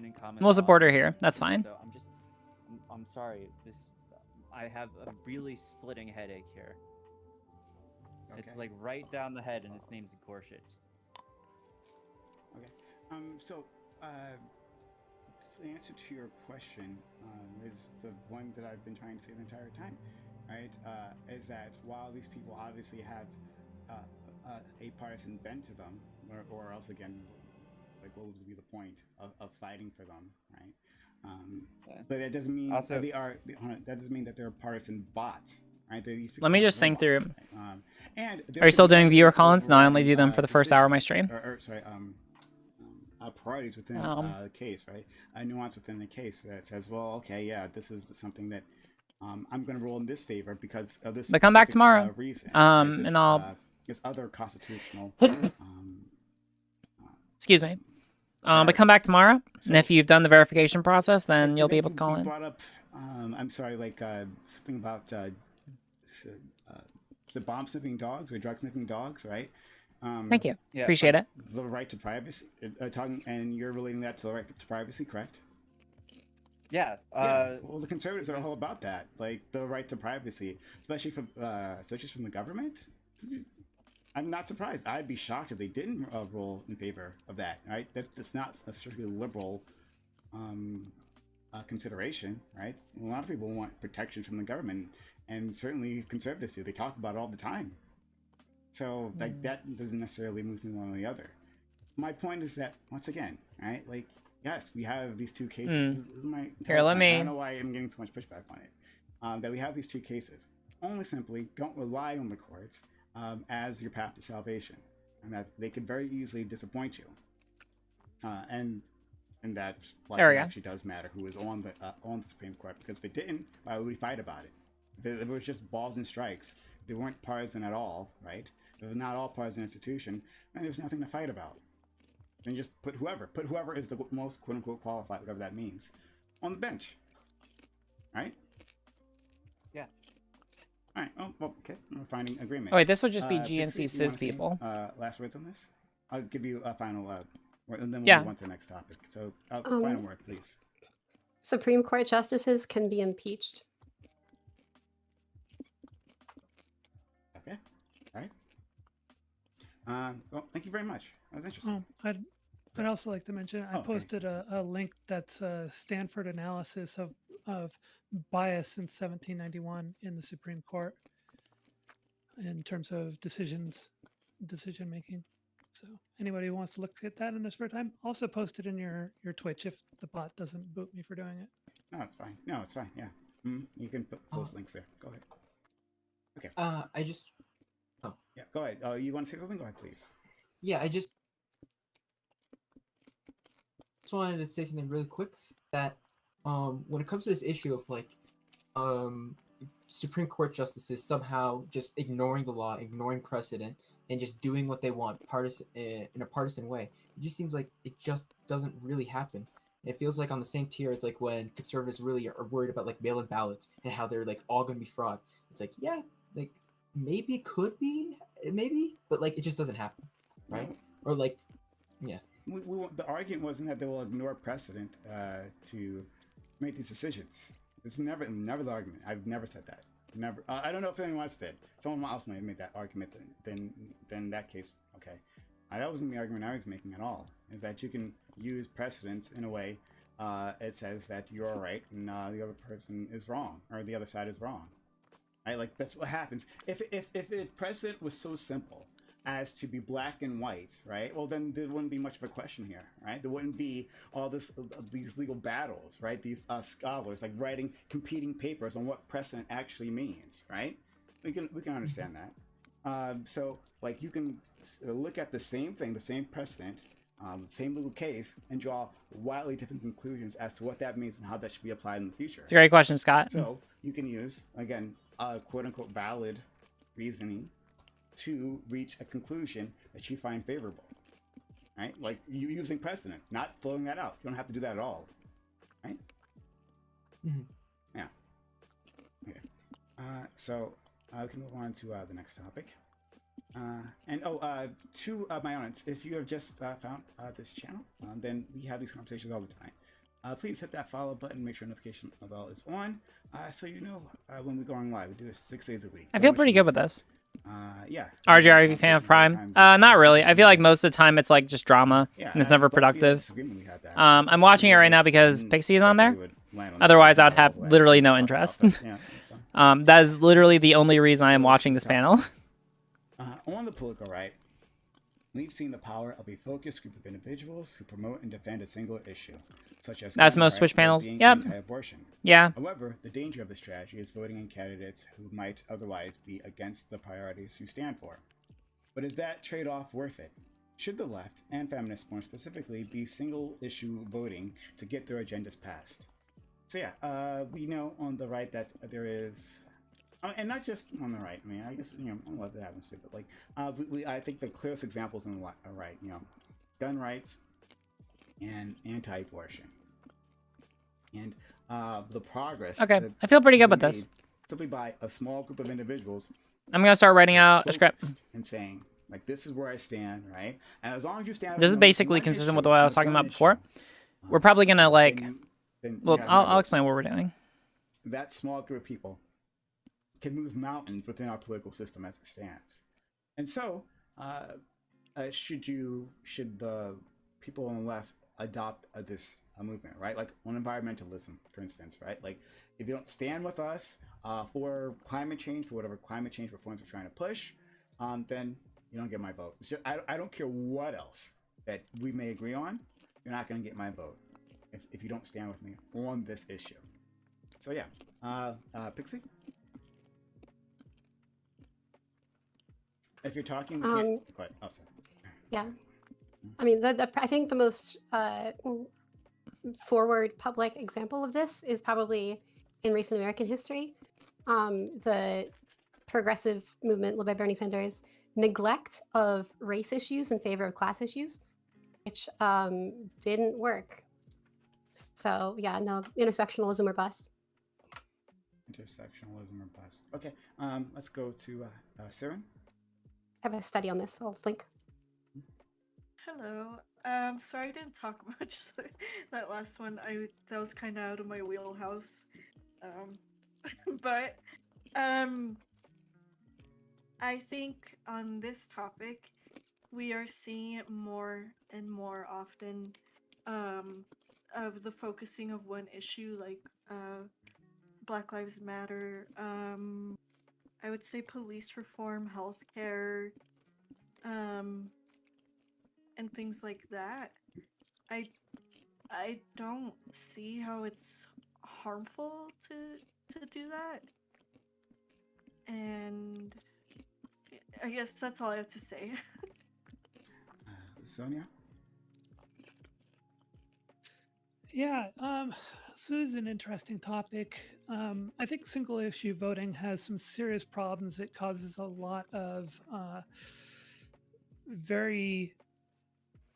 it affects primarily people who don't have very strong political acumen or the ability, strong political literacy, and it creates a lot of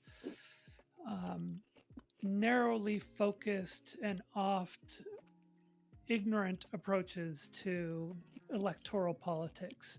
And I think we can see that clearly manifest, for instance, in like the community surrounding certain very loud single issue pundits and comedians. Their communities end up being pretty toxic and often neglect all the other issues that stem from well, having difficulty putting this in words that will convey what I'm trying to say. We have a lot of class reductionism that's happening right now, where people will often conflate various systemic issues that affect either race, ethnicity, gender, etc., with class. And so their answer is, well, if we could just get everybody to a certain level class-wise by providing, certain taxpayer amenities and certain, guarantees, then all that stuff will go away. But that's not true, because we still see these issues manifest even with those who have managed to overcome certain class hurdles. And it's becoming a populism movement at this point. Single issue voting is kind of a populism thing. It's a little more than single issue. It's like, 3 core class specific issues that seem to be taking over and becoming populist. And it's particularly affecting and encompassing those who don't have very strong political literacy, who don't really understand how all these things work. And those individuals, unfortunately, are creating a populist movement that is not going to greatly improve the systemic issues that a lot of us deal with. For instance, trans women and people of color. And unfortunately, it's an easy message to sell people, and people buy. I know that we're literally doing a TikTok about gender. That's kind of weird that literally every panel nowadays is about trans issues. Maybe it's because it's really complicated and a lot of people You're muted. can't really like hammer it down very concisely. I mean, like as we've talked about tonight, it's hard, right? Campaign can be very powerful to get people riled up, but generally, just because of the nature of what you're doing, the fact that it's single issue, you won't really catch a wide array of people. You'll just get a really small, passionate part of the electorate. So I think it's not really useful when you're trying to. They had one about mega diarrhea a few days ago. Very productive. Oh, nice. Slash it. Yeah. I gotcha. Tend to start ignoring other very important parts of politics, I guess, or the world. Right? You can focus on, like, for example, femboys and identities not solely based around body type, like say Twink is. Yeah, I think I agree with that. It's more about like social expression. Climate issues, right? These 2 issues are both still very important, and they shouldn't be sacrificed for one or another. We should probably find a good way to compromise and push both through. Yeah. Thanks so much, Moria. Yeah, I was gonna say that this is a problem that affects both the left and the right when it comes to different things.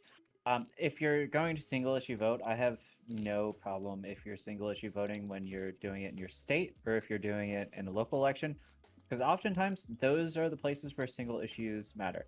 Now, on the left, generally we see people pushing for single issues when it comes for like med for all. Like, I don't think that Joe Joy or whatever the former dipshit that hosts Bad Faith name is.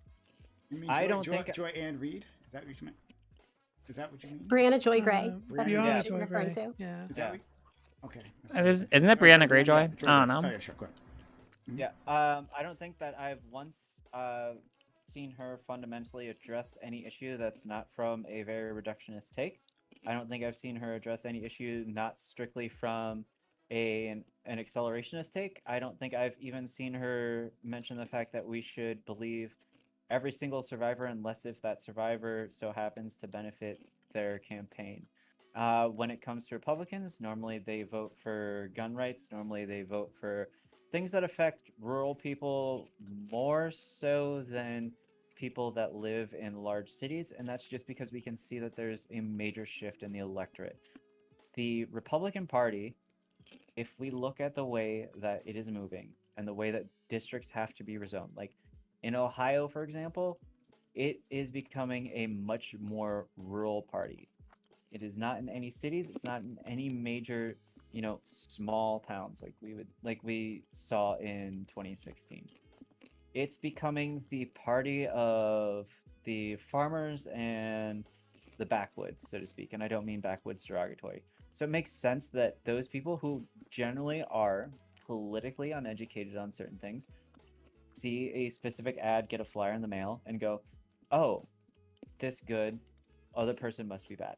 So I think it comes down to the need for people like Amanda in your Discord, really great and amazing. Always really awesome when it comes to reaching out and talking about things, and talking about how to canvas, and talking about how to reach different voters. So it's an issue of how do we deal with the fact that people are on one party voting from a place of fear for one specific right, and the other party seems to be voting from a place of, I don't care if we get this, then suddenly everything will just roll into place because everybody will be equal under one specific set of laws.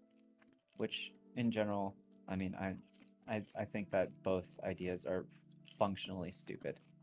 You should vote for, you shouldn't vote just straight Democrat down the line. You shouldn't just vote straight Republican down the line. You should vote for somebody who has the best policies that they're proposing, and that's my thing. That's the ultimate centrist grilled take. Okay, Gaia. Apologies for having my hand up. I forgot we were doing the intro, the thing first. Anyway, I'm a big believer in coalitional politics. Before I say that, I want to thank Neil Morai. Sorry if I'm missing Morai, because I came late. It's alright. But I just wanted to say yes, Brianna Joy Gray is terrible. Terrible! I was so disappointed when Bernie Sanders fired her. I'm an anti-class reductionist socialist. Yes, that's a thing. Actually, that's the right way to do socialism, but that's getting into a whole theory thing. But, I just want to say, yes, she's awful. There's a tweet from her that I have retweeted many times of just proving people that she said that Brianna Joy Gray has said there are too many non-white people in the Democratic Party. She said that. She said there were not enough white people in the Democratic Party. When you look at the stats, the percentage of whites in the Democratic Party largely matches the percentage of, the whites in the US. It's so similar. It's very representative, actually. But anyway, now that I'm done with my anti-Brianna Joy Gray rant, I'm a big believer in coalitional politics. If you look at, this is one of those things where, I think if people participate in groups and know what it's like to be in a real life group and, do things, understand the power of this. Whereas, I don't know, these single issue voters on the left, or just people who, I don't know, we live in an individualist society in the US. They just don't understand how to work with people and how people are, changed and how their minds are made up. Because pretty much everyone that works, at least in a real life left, even far left group, they understand this. You won't see even tankies understand this. Even bizarre Maoists and Marxist-Leninists understand that you have to work on multiple issues, and that when you work with people on different issues, then you make friendships, or at least relationships, and they're more willing to hear you out on what you're interested in. And that's how politics works. It's something that, I don't know, maybe people don't get it when they don't hang out, they don't talk to other people in real life that much. They're just in their online silo. I don't know, but big believer in coalitional politics here. Okay, yeah. All right, so I'll open to the panel, please. Zoya, please. I feel like we all generally agree, right? Yeah, I think we kind of do, and that's one of the things I was going to say. Is it seems like we're all. This is actually interesting. I'm sorry, I'm just taking a small detour. I'm just reading through this. Basically, in the earliest conceptualizations of distinction between sex and gender, even Freud, focused on gender as being explicitly related to sex assigned categories, but still recognize the distinction between sex and gender. I don't think it seems to be the case that the author here is saying that there's implicit argument that by doing so, that Freud was arguing, at least in part, that there's something else aside from just biological sex that is happening with gender when you do that, if you make that distinction, right? Even if gender is related to biological sex, that there's something else which is impacting what we would call gender, which is just interesting. Didn't do the kind of things that they wanted them to do, and because they're not observing, because they're not seeing the nuance in how these political issues play out and how to tactically take them to the floor in the Senate, they're getting really aggressively angry with the people that they voted for, to a point where they're just like the language and the behavior in that really? in that group is Sure. almost like a burn it down. Yeah, that could be interesting. Send me that in an email. Kind of the combination of or just link it here. The lack of political acumen. Did we ever come to a name term example for those outside the graph, like except for me? And the anger. So basically, there's two possibilities here. I'm not sure if we came to a really good term for who's outside the graph. I mean, like, technically, you could have, like, damn it, where'd this go? Here we go. If you have, like, no preferences for any of these things, there's either two things we can say there. Either we could categorize you as just saying that you don't belong in any of these categories, which is fine, you know. It would just be to say that you don't have any gender. You would just be to say that you just don't have one, I think is the answer. And that you wouldn't have any kind of, like, mental concept of sex. Like, you just, it seems to be the case that you just wouldn't have one. That seems to be the easiest answer. Or the alternative is to say that actually you have one and you haven't discovered it yet. Actually, I think that Gender Trouble gives a pretty good history of gender in the first couple chapters. It does, however, mean that you have to suffer reading through Butler's near incomprehensible writing, but it doesn't get too bad until they start writing about their own concepts. Yeah. We can reread that. That can be good. Like, I want to give a really good example. Like, a good example is, like, a couple years back, the governor of Louisiana, I forget his name. Anyway, he was a Democrat, but he's an omnigendered Democrat. So, like, I'm very, very, very pro-choice. Like, super, like, as much as you can be, like, I don't know. Like with sexuality, even though people don't choose their sexuality, you know, people, like, the fact that, like, just because someone doesn't, like, have a sexuality, like, with asexual people doesn't mean that, like, that itself isn't a choice, right? Like, you may not have a gender.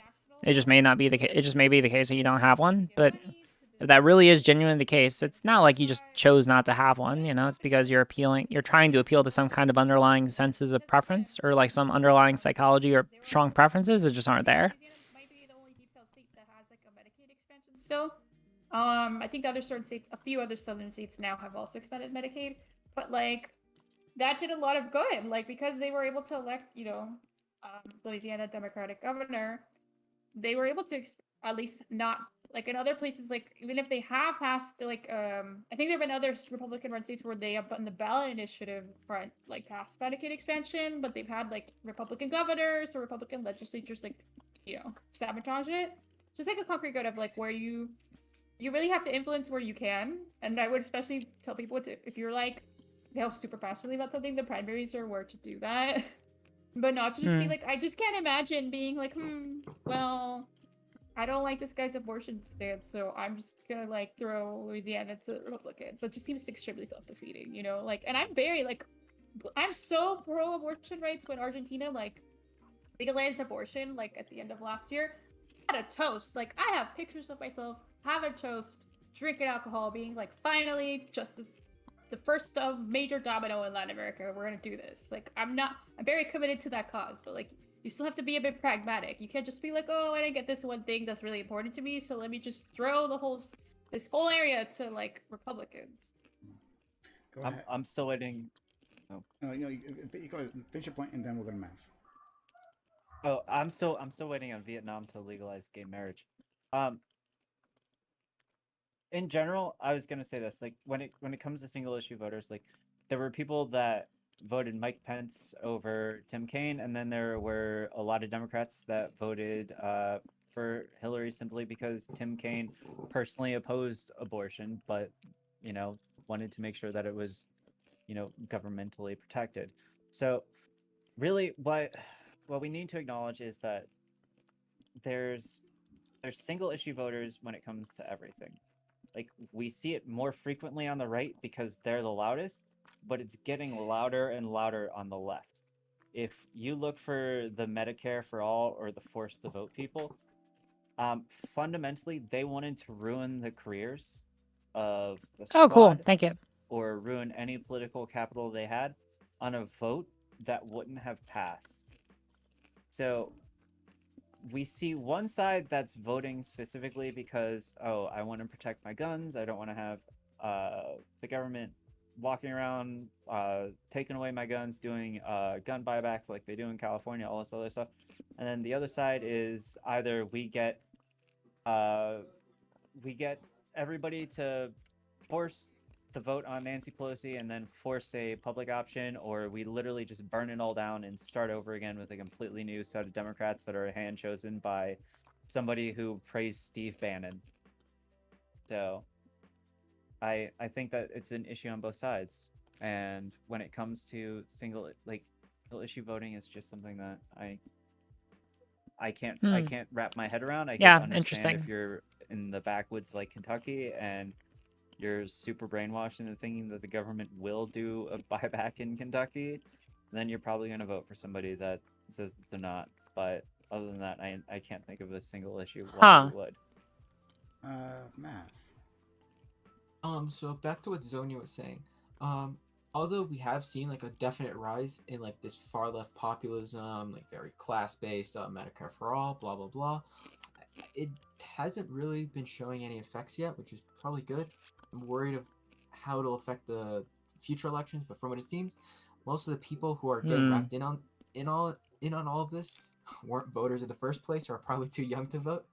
And for the future, like at least let's hope that like all the Bernie or busters wash out with the Trumpies who think every election is stolen. So let's hope those even each other out and we get a wash.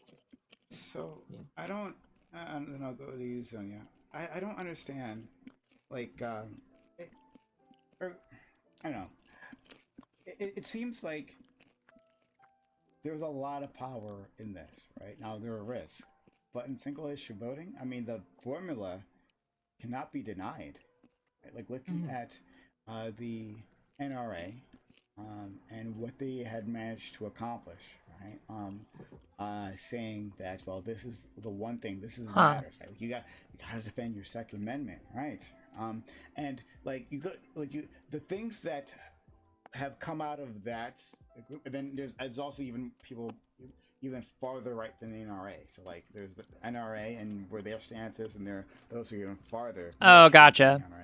Okay, so basically, traditionally, masculinity was like the presence of having a penis, and femininity was just like the lack thereof.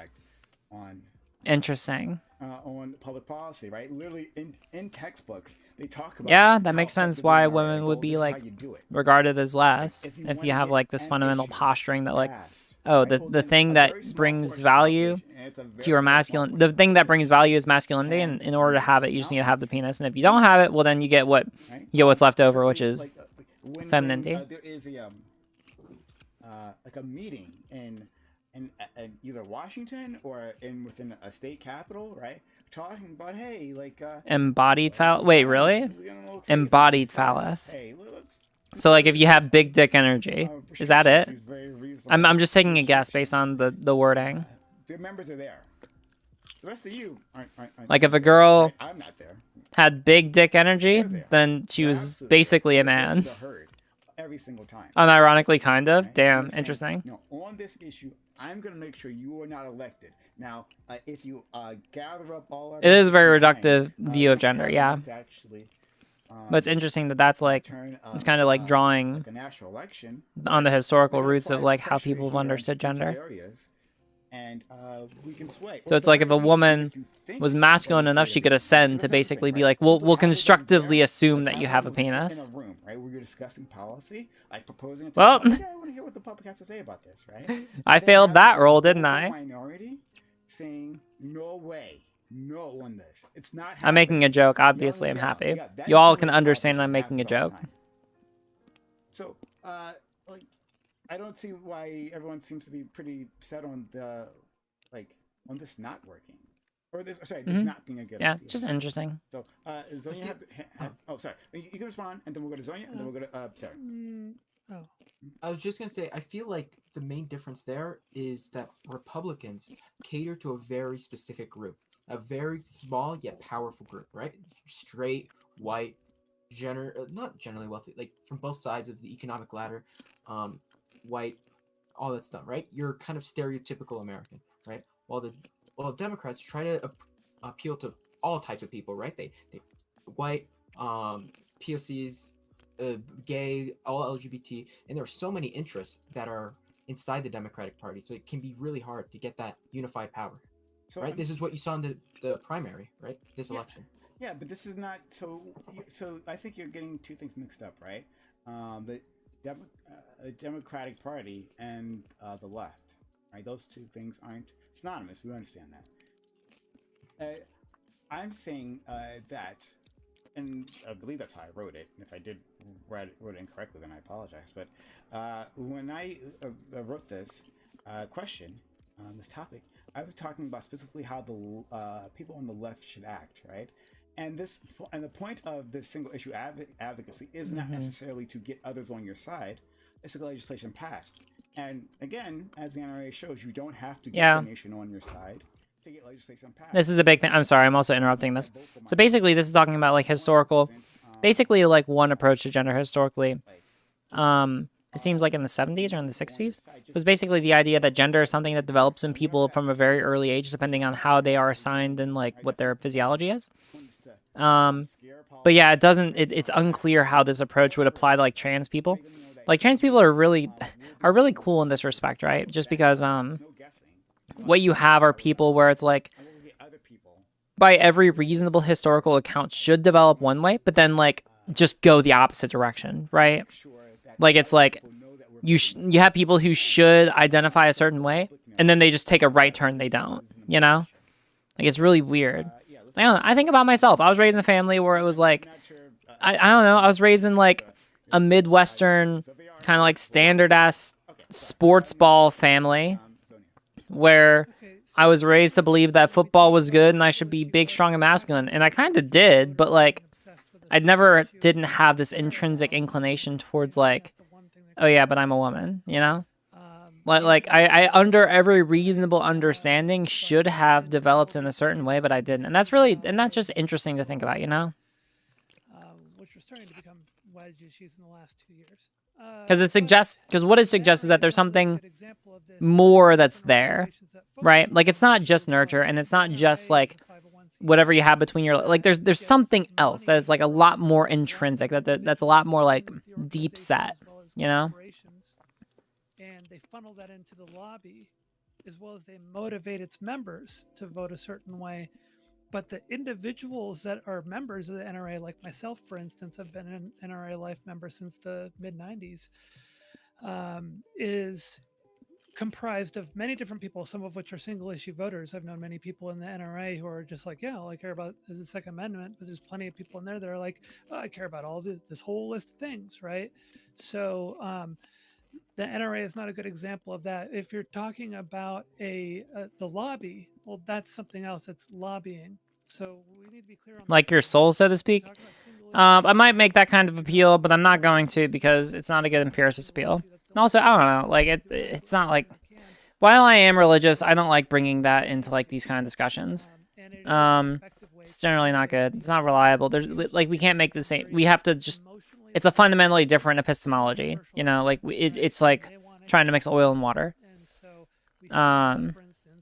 Yeah, so like I can't make that kind of appeal here. You know, we might be able to, but like it's a completely different epistemology, or way of understanding what is true or not.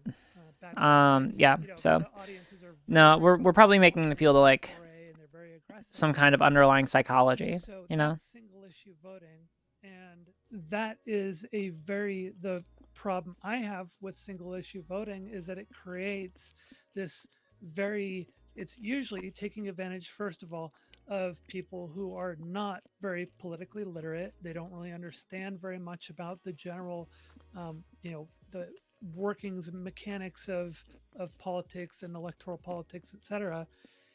And and using their lack of understanding that to get them to focus on just one issue, and they become very motivated on it and very obsessed with it, and no matter what, whether or not it's a feasible thing at the time, they're going to aggressively push everybody to go for it. So we need to be specific about the language here, between the difference between lobby, the lobby that is and the nonprofits that raise money, to pay for the attorneys and such, and fund the lobby, as well as offer incentives to representatives to vote a certain way, versus individual voters that are single issue voters who then cohort and form these very big populist movements these days. Very different things. So I still would say no, I don't think we should be focused on single issue moving forward, because there's just too much stuff that needs to be acted on, and a lot of single issues, no matter how hard you push on them, require various steps to get to a certain point where they become feasible, right? And we've seen that, for instance, with M4A.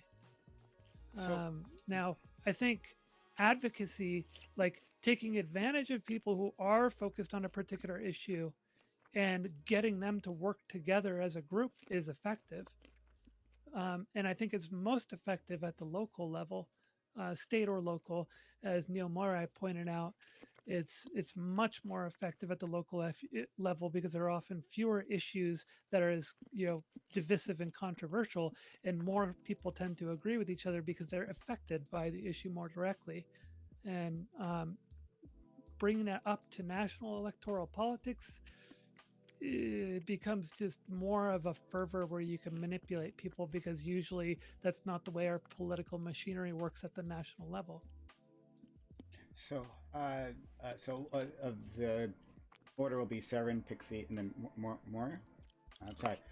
Moira. Moira? What is the name again? I'm sorry. I've been pronouncing it different literally every single time. It's all right. Everybody does. It's Morai. Morai. I'm sorry. I'm gonna endeavor to do better. Right. That's not on purpose. It's all right. Legit, everybody does it. Morai. No, I should be better. So Morai. I'm gonna try to do better. Okay. To Zonia. I disagree that the NRA is not it's definitely the perfect example of this, right? The fact that the club itself, right? The NRA is like many things, right? But the fact that interesting in terms of membership. Like, they don't say, like, well, to be a member, like, is this the only thing you care about, right? Check the box, or you can't get in, right? The fact Hold on, wait, a bird? Bird? Mean, that what bird? Bird. The fact that it motivates, that organization motivates 2A voters, right? To act the way that they do. That doesn't nullify that there are other people in the organization who have other priorities, right? The whole point is that the NRA has been good. Dave, how'd you know that? How did you know? Pushing its voters. How did you know? A certain segment of its members to. How did you know? Act on its policy. You weren't in my DMs. Like that's it, right? If there are other people who have other opinions, I'm sure that's like literally every organization. That's like you'll never find a pure ideological organization. Wait, how'd you all know? How would you all know? You're sorry, go ahead, please. Oh. But that's not the definition of single issue voting. Oh. That would Hi, be Pixie. A single issue non-political nonprofit. RGR. Right? You gotta follow the clock. Check your DMs. But yeah, I mean, you could just start like a. All right, I am the full. Listen, I'm reading. I have tunnel vision. Okay, I'm sorry. There's probably some out there. I don't know. I'd need to look at it. Also, Pixie, I don't know what the fuck is going on this panel. It sounds. I hope it's going over well. The NRA, right, and not as big, not as effective. At least it doesn't sound toxic. Yeah, that's I mean, at least everything I've known about single issue voting, that's not what I've heard. Maybe the terms are a little bit, evolving these days, which terms always do, right? So I may be wrong about this. But I always thought of single issue voting as the individual who isn't very, there's not a lot they care about. They care about one issue. And so everybody they vote for, it's based on that issue, right? So I wouldn't have considered the NRA to, so because it's So this is what I'm saying. mean, but like, yeah, this is it's political motivating individuals nonprofit, to right? vote in a single issue, like those who care about Second Amendment. I'm not sure if this is worth arguing about. It's like I don't think it's a big of a deal. But the point is that it's motivating those issues. Like, so you're part of the NRA, right? You're obviously not a single issue voter. Okay, great, right? But then there are others, like you said, who are, right? Those are single issue voters, and the NRA is helping motivate that particular cohort. Like that's all I mean, right? Yeah. And it doesn't necessarily Well, matter if the it's organization a big itself mix. does other stuff, right? I'm just saying that should individuals, right, team up together to push these priorities. And so someone else said, well, there's too many different priorities, right, on the left. Well, but that's not the point, right? Like, it wouldn't be, obviously the left altogether could not do this, right? And that wouldn't make sense. Quick, But like, go ahead, please. well, quick thing then. So if that's the case, I misread the question or misunderstood the question. So yeah, I would advocate for that. Then I think that's very important. I was thinking of something else entirely. So in my mind, I was thinking of the single issue voter, as opposed to the political nonprofits and such in the lobby, as well as the motivational aspect, organizing people. I do think that's important. I had never before considered that to be single issue voting. I could be wrong about this. So yeah, I mean, then I would totally agree with you on that. In that case, I do think that's a good thing. So I guess we do agree on this. I'll stop talking until in case I convince you out of it. So with you, Sonia. Yeah, I was envisioning something else entirely. So I'm sorry. Oh, no problem. I might have written it the question unclear. So okay, let's go to Siren, then Pixie, then Morai, and Gaia, please. I think I was gonna say I agree with you, Prime. I mean, I don't think, and I guess I kind of said this in the opening. I don't think there's a problem with someone focusing on one issue and then like once like a voter is interested in that, it's like it opens it up. And I think someone brought up Bernie earlier. I didn't like. I don't think he's a single issue candidate at all. But that's I guess that's another conversation. I mean, but like with Bernie, there was like the focus on healthcare and oh my gosh, it was so long ago I don't even remember. There was the focus on healthcare, right? And people also I think like pre college maybe Yeah. college. Sorry, I'm just gonna interrupt right. So basically, we're a lot of like, or at least is what's being said right here. Like this model, pushed by Egan and Perry, really emphasizes on gender as focusing on like how you want other people to categorize and treat you, right? Which is interesting because that goes back to what we were talking about earlier, right? That basically a lot of people over the course of their life are able to recognize other categories that exist in society and are able to make value judgments about how they would prefer to be treated and what should be expected of them in society, right? So that's just interesting. That seems to line up with what we were talking about earlier. The Democratic establishment Big Tent approach to be more inclusive to different, especially racial minority groups, like was just more solid overall. And that's just that. But I think this question is really about like, let's be honest here, like the online left, right? I mean, come on, like that. These are the spaces that we all know. And what this is kind of like hinting at is, should people just go hard on like class issues and kind of focus that angle? And I think this is a huge problem we're seeing online, where you either get like the you get the anarchists or like the tankies people who, and frankly, the tankies lately have been seeming pretty well spoken, better spoken than a lot of the other kind of more typical like post breadtube leftists we've seen.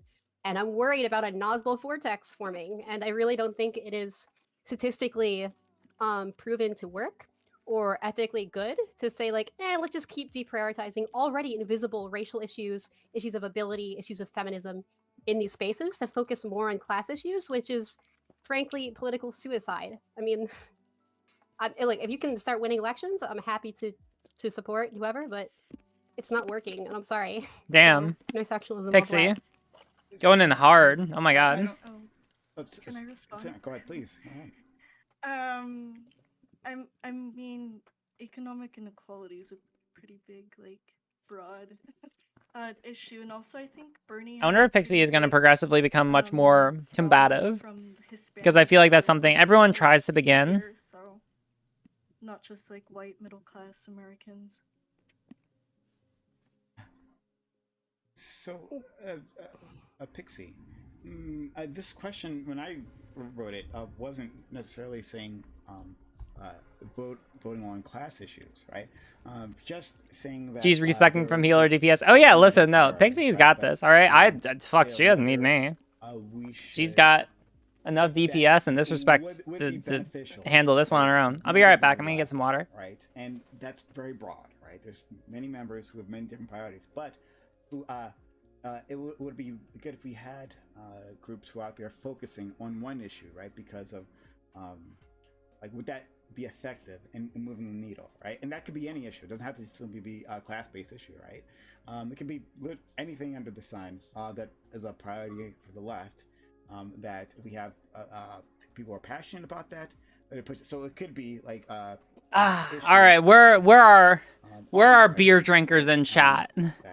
Listen, we're getting back to we're getting into the later parts of the stream. We're chilling. It's drinking hour if you're legal to drink. Otherwise, don't do it. Class-based.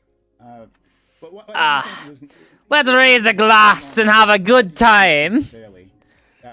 I just had this is like a Guinness. I had it from when I cooked when Pixie was over. Lately, and we made lamb chops. Sure what issue is worth having like we need to just focus on this issue that the Democratic establishment party is not on the right side of here. If you're underage, then don't drink or drink something else. That's the one example I always see. Like the Nosbols, the tankies are like, oh, the Democrats aren't our friends. Like I'm happy to hear any valid example, but I've been on the internet a long time and I haven't seen one. So one quick thing. So I'm just doing a little reading up on it, and I've linked it in the group. I think the confusion was around the single issue voting versus single issue groups, and I see what you're saying now. You're talking about like groups that will motivate people based on a single issue, not specifically the voters being just simply dedicated to one single issue. And I think that's an important thing to clear up, because I think we've got plenty of examples of that on like, left and right, but it's primarily right-wing groups do that much more effectively, correct? That's sort of what you're saying for this, Prime? So what exactly is the question? I'm sorry.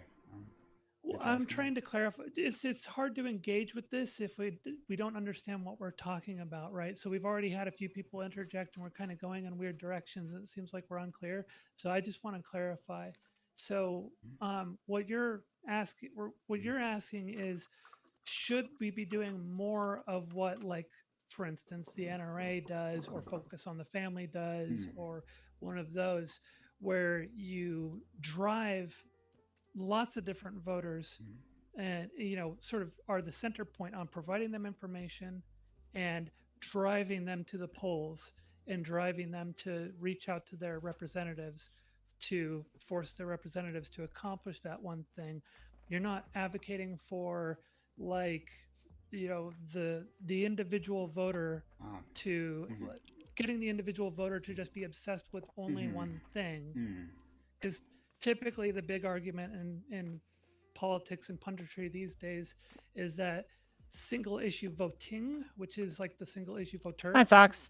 Have a good time or have a good night. It's effectively getting one person obsessed with one thing, and they don't understand how politics actually works. I wish Luxander was here. And so that's the only Well, thing that I they mean, care like, I've about, talked with, which is I mean, like, I've spoken with Luxander several times about gender. I mean, like, right now, Luxander, in a lot of ways, adopts my understandings of gender, at least in one of their most recent videos. Basically looking at, like, gender as, like, something that's beyond someone's choosing. Oh, hey, Luxander, you are here. Damn, all right, that was fast. Yeah. Like, if you want to talk, we're basically just trying to, like, have, like talk about this conceptualization of gender. Basically, like, how someone can have, like, a psychological predisposition towards, well, we're talking about that. And then, like, society's categorization of certain kind of actions into a certain, like, into a category, and then treat that category in a certain way, right? Yeah, that really worked. Hey, all right, good shit. But yeah, we did a whole pie chart. We did a whole thing. It was semi-productive. I think that, like, this is decent. Basically, we can ascertain that people have, like, 3 different types of preferences. I have everything muted except direct at lol. Oh, nice. Great. Well, welcome to the party. I don't know if you're watching a stream right now. Are you watching a stream? Or are you just in chat? Yeah. So, like, okay. So I'll tackle. Oh, nice. Yeah, how's it going? I want to tackle that. Yeah, we're trying to, like, parse this out to figure out, like, a very easy and accessible way to be able to explain gender, right? We're reading some literature. Yeah, I can even hop in, like, if you want to, like, talk, I'm available. But yeah, we're just trying to, like, parse through an easy and accessible way to be able to explain it, right?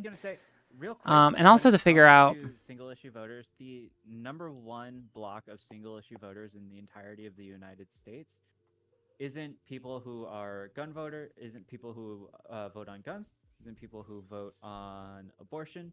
The #1 biggest block of single issue voters, not single group specified voters, are actually Cubans.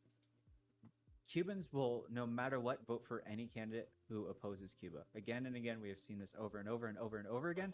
We have seen that this is the block that the Republican literally sucks the toes of every time they go to Florida. So that's a single issue that we're going to have to work really hard to move people on, because there are so many old Cuban dudes in Florida just sitting there smoking cigars that aren't going to move their position on that. The other thing that I had to take question, like the other thing that I had, like, issues with, and it might just be the wording of the question, is that, like, should we as the left and feminists, where it's like I know a lot of feminists that are actually anti-abortion. So I don't know if anybody else has come across that, but there are pro-life feminists. I don't think that feminism strongly is on the left or the right, but yeah. And also in terms of, like, single issue voting, if you're on the left and, like, you didn't vote for Biden, like, I'm sorry that the fact that we literally put, you know, $21.6 billion into housing homeless people and cutting poverty in half by 40% for children, it's not good enough yet. But yeah, I don't know. Sorry, my brain's. Who's talking right now and going off? Right. In terms of the Cuban example, though, that's perfect. That I wish I thought of that myself. Thank you. But both parties been to the world, so that wasn't just a Republican thing, right? Both parties. Yeah, both parties been to Cubans, especially Miami. They'll. Oh, Cirrus, and you're here. Hi. How goes it? Oh my god, everyone is here. Yeah, we're watching a Prime Case panel. Also, we're trying to, like, discern gender. But yeah, welcome. Wait, did you raid? I'm sorry, I have my raid notifications off right now. And so because they're voting on this, and this is something. Yeah, hey, what's up? How's it going? Bernie Sanders was. RJ, do you have a video or something on topic of how do you know if you're trans? I have a video on the topic of how do you know what your gender is. I think it's actually up publicly on my channel, but if you go... All right, I'm going to go... So, like, RGR Docs, if you go down to gender and sex, I believe I still have it up. Yeah, how do you know what gender you are? I have it right there. So yeah, I'm probably gonna take it down, or I'm probably gonna unlist it, but go check it out. It goes, well, I actually had something I wanted to run by you later, if that'd be alright. You can hop in the stream chat right now. Yeah, you should be available too. You can hop into the stream chat whenever you want to. Unless it's something you want to talk about off stream, in which case, yeah, we can totally talk later. And the Democratic and Republican candidates all say yes, sir. Thank you. Yeah, we've just been reading a lot of literature. And kind of like trying to parse this together. When that happens. Because we know a couple things. We know that people don't choose their... I mean, like, here's the problem. I think that here's fundamentally the problem. Is that, like, it's trying to figure out exactly, like, all of these things are things which we typically categorize as gender. But then that raises the question, does that mean that all of these things are things which people don't choose? You know? I stand literature. We stand. In League at the moment can't happen to call law. Well, that sounds like a you issue. League of Legends? What kind of degenerate do you have to be to play that game? Oh no, the League curse. Now excuse me while I play excuse me while I play objectively the best MMORPG of the century, The Elder Scrolls Online. Gaia and then Maps. And I'm not sure Pixie again, I don't know, I'm not trying to skip you, so I want to make sure make sure if you have anything else to say, I want to make sure you can do so. Let's go to Gaia and Maps. Sure, I'll got the end of the line. Sure. RGR versus Cirrus fight. Listen, I will lose anything on League. All right, I tried playing. I used to date someone who played League, and I only played the Angel, who progressively got stronger over the course of the game. And that's all I could do, and I was only like halfway decent. But by the end of the games, it was really fun because I would just go through and I would just kill everyone. Like, yeah, I'd destroy you all. Fun. Local activists being like. Ben Nelson, I guess he was the senator that lost that race. They were saying like there are all these persuadable. They were like, you're not going to persuade like the Cubans, okay? So 2020 is a little bit different, but they were like, you're not going to persuade the old Cubans. Like there's all these persuadable, like for example, Venezuelans. Like Venezuela is a very important issue. Okay, like, back to reading literature. Not necessarily hostile to the Democratic Party, but they just didn't do a lot of outreach. They were like basically. Some articles written about how like the Democratic Party did a really poor job of like building. Like support in the long run amongst persuadable Latinos in Florida, because like they're not the majority. I think Cubans are like a plurality, but they're not the majority. There's a lot of persuadable Latinos that they just didn't do the outreach to correctly. 2020 is interesting because I remember warning people, Bernie, when people were like, Bernie's going to like, I was like, Bernie's going to do. I saw the polls. I was like, Bernie's going to tank the primary in Florida. It's just no way. Maybe he'll be able to get past that, but. He just did so badly there. I mean, there was so much propaganda. RJ, isn't the gender's not choice doctrine? I will also say there's a political. I've said this before. Like, RJ, isn't the gender's not choice doctrine tactically, tacitly referring to gender identity? Since your video suggests that there isn't a choice as to how there is such choice as how to express oneself. So it's really weird. People think, oh, yeah, I think so. There is a political class to a social. Bernie's a social democrat. Okay, he's not actually like a Marxist or something. There's like a political class to saying. Let me think. Hold on. Let me think on that. So basically, you begin with. You don't have like the grassroots level like. Notepad. All right, back to Notepad. All right, let's say that you have. But so, when I wanted to go back to the prime, but your original. Let's say. First, when you were like, let's say what. You have. I don't know if we were talking about the federal level. X gender. Single issue. I think you were calling it. Right? But even that's a perfect example of like how. You cannot afford to do that. Like, of course. Actually, no. I like this terminology. Let me try using this terminology. I'm going to use gender orientation. Because it seems to be the case that a lot of the literature on trans issues, from a psychological perspective, seems to suggest that, like, in the way that people have sexual orientations, people can also have gender orientations, right? That, like, there's this underlying sense that we have that we can interpret to the best of our ability. In a way that there's also, like, a sexual orientation, right? I'm back from giving my cat insulin and ready for some Notepad. Nice! So let's say that you have like a gender orientation or psychology or internal inclinations, etc., etc. We've been through so many names for this, all right? Whatever is like that thing, like that set of preferences in your head that we're appealing to, all right? let's say that you have X gender in whatever in your head. Let's also say that you can do Y gender expressions to appeal to X gender orientation, right? Like there are things that you can do which will satisfy whatever it is that you're appealing to, right? Like if you are, I don't know. I'm just going to speak from my own experience. I don't know what the equivalent would be for like non-binary people, but like when we think about things like gender euphoria, you know, it's like, what do I do as a woman that makes me really happy in respect to me being woman, right? And some things might be the way that I dress, right? Super simple, you know? I dress in a certain way because I'm appealing to certain gendered preferences that I have, and by appealing to those things, they make me happy, you know? So, cool. So, I have a set of X gender expressions, and I can do Y things to appeal to those expressions. So by doing Y gender expressions, I make myself happier. Cool. Do you think that cis people can also experience gender euphoria? Yeah, absolutely. Yeah, sure. Why not? I don't see any reason why not. I mean, isn't that the whole like healthy masculinity thing? Isn't that like why guys go to the gym and flex in front of mirrors like, oh yeah, I love being strong.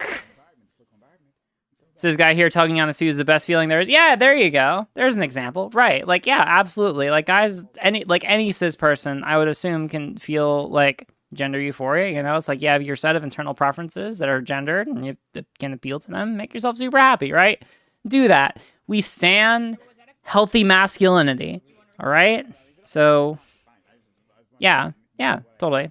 What's another really good example? I have a really good friend from college who was a really good example of someone who just loved being a guy. But like in a very healthy way, you know, he was the kind of guy where it's like he loved being in the like he was a member of, he joined the Freemasons when he was in college.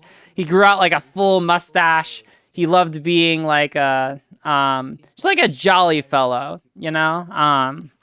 Like he's someone where it's like he was the happiest motherfucker about being a guy, but he just like really, I don't know, he just like was really healthy and happy with it, you know? A well-groomed mustache can provoke that feeling. Yeah, exactly, you know? As a cis person, I do feel like I have a lot of genders for you, but that's never expressed itself in being trans in any way. I think it's pretty natural. Maybe. I mean, I guess you just got to introspect and figure out like what that is, you know? Maybe it has to do with the fact that, you know, you don't mind society treating you in terms of a certain category of gender, but you want to express yourself differently, or maybe there's something about your body that you want to change, you know? You just got to... Arjar, you just described... All right, yeah, I'm sorry. Like, Hobbes is actually unironically just a young Santa, but think, like, if young Santa was in the Freemasons, right? Is that, like... Oh, yeah, there could also be that. Like, yeah, it could also be a discomfort with the toxic idea of masculinity. That could also be the case, you know? Santa is peak masculinity. Santa is peak healthy masculinity. We stan a healthy masculine role model, you know? Because it's really good, because there's a lot of examples, you know, like a lot of guys are shown like very unhealthy, like toxic masculine examples in society. And that doesn't mean like when we criticize like toxic masculinity, that isn't saying that masculinity is like inherently bad. You know, I don't want to be like the BuzzFeed feminist where it's like, oh yeah, anything that's masculine, muscles, bad, hairy arms, bad, mustache, bad. Like, of course not, you know, like we want to be, but you know, we want to make sure that we're able to show like what healthy masculinity is. And I think that like Hobbes is like, to me, a really good example. Or I think of my dad, you know, big, strong dude, did fucking college swimming and all the sports, and even like parties, and he'll drink and all of that good stuff. He's just like an incredibly jolly guy, and he's kind of like a let live kind of person, you know? I feel like that's really, really good. Yeah, RGR out of context. Yeah, fuck me. Isn't it sad that peak masculinity is from... Wait, I don't know what you mean by peak masculinity. It's like saying that peak femininity. Like, what is peak masculinity and femininity? You know? Yeah. Like, I don't know. Like, Santa equals the Giga Chad. Yeah, someone needs to get like the Giga Chad meme and just put like a beard and a Santa cap and be like Santa. Yeah, it's like yeah, someone I do live in a pretty conservative area, so I guess that there's some cognitive dissonance between what being a man is expected and what I believe personally, so that could be part of it. Yeah, that certainly could be, you know. There's an area like this is like the cool thing about gender is that like if there is something underlying that we all, you know, like and, you know, we all have like these set of internal preferences, then, you know, it's good to just take time to figure out what they are, you know? The Virgin Proud Boy versus the Chad Santa. True. Oh my God. Santa is that is a true statement. I'm pretty sure that no one could actually deny that. Santa is a Sigma. Yeah, Santa is absolutely a Sigma male, right? Even by their definition, isn't a Sigma male supposed to be like someone who goes their own path and doesn't operate by the conventional rules of society? You know, like I'm pretty sure that Santa fits the bill perfectly, actually. Like better than anyone else.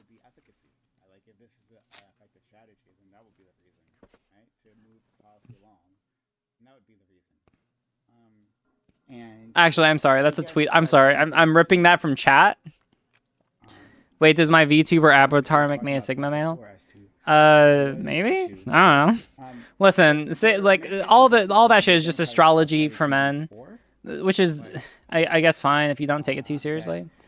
Are not hold on, I'm sorry. Priorities, right?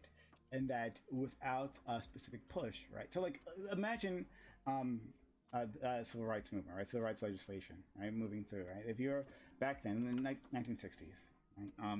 And you wanted this pass, right? Then that would have been quite the focus, right? At that point, that would have been your focus, and we had advocacy groups pushing this thing. We weren't talking about necessarily guns or anything else, right? Or the environment. Right? We need to get this issue passed. Our voting rights. Astrology for incels. Like, damn. We have to make get that passed. Well, that's an effective strategy. Right? That focus. Oh my God. Anyway, all right. So let's say that you have X gender orientation. Let's also say that you can do Y gender expressions to appeal to X gender orientation. So by doing Y gender expressions, you can make yourself. Or the seemingly groundswell. Then you can make yourself happier. I'll that last part off, but does that make sense to you, Pixie? Let's also say that I don't know, like I don't see any specific evidence that like here's something that would be better. But I mean, if you're into just one specific cause, like we have those already. So I'm just I don't know. I guess I'm confused like what needs to change here. Okay. Sorry, someone chopped out. I didn't see that. I think femboy. I think Maya femboy. left because they have because they normally have like really strict time they go with. Okay. All right. Sure. That's like the other part of it. My turn now. Sure. I'd hop in the rating room. I'm still sort of figuring out the specific topic. For, oh, I mean, like, we're talking about whatever. I guess we're just talking about like we're just like discerning what gender is. Deep philosophical conversation. You don't have to if you don't want to. We're just kind of vibing right now. Chill stream. Oh, the thing I wanted to run by you was a conversation that happened in my Discord about trans issues. Oh Lord. Want to see what your thought would be towards how the approach you took? Okay, yeah, you can run that by me whenever. I'll help you to the extent I'm able to. Just yeah, like I'll help you to the extent I'm able to. A lot of right-wing groups do this very, very effectively, and they're able to motivate their individuals and motivate voters really easily. I can't remember what we were looking at here. We do it because I'm not 100% the person who came in was good faith or not. Yeah. Unfortunately, that often happens online. It's something I'm always trying to navigate. I can't say so much on the national level, but I've like which is just like figure out because like there's a lot of people who engage with like these because I like talking about I don't know like. I don't know if you all like the conversations about what the fuck gender is. I enjoy the conversations. I like trying to figure this shit out. You know, it's fun to me. People ask me like, oh, Riley, why do you like studying this shit? Because it's fun to me. And there's also, you know, an argument that we could be able to like also do some cool legislation and advocating and all that good stuff, right? But I enjoy these conversations, right? It's fun. But yeah, like a lot of people want to engage in these conversations specifically to harm specific or like or just trans people generally, and that's kind of shitty, you know. I found RJR3 Alexander, so I'm having a major senpai notice me moment. Oh, that's awesome. Damn, chill, nice. E. I think that I'm What do you want me to send the convo via screenshot, or you just want to look at my server?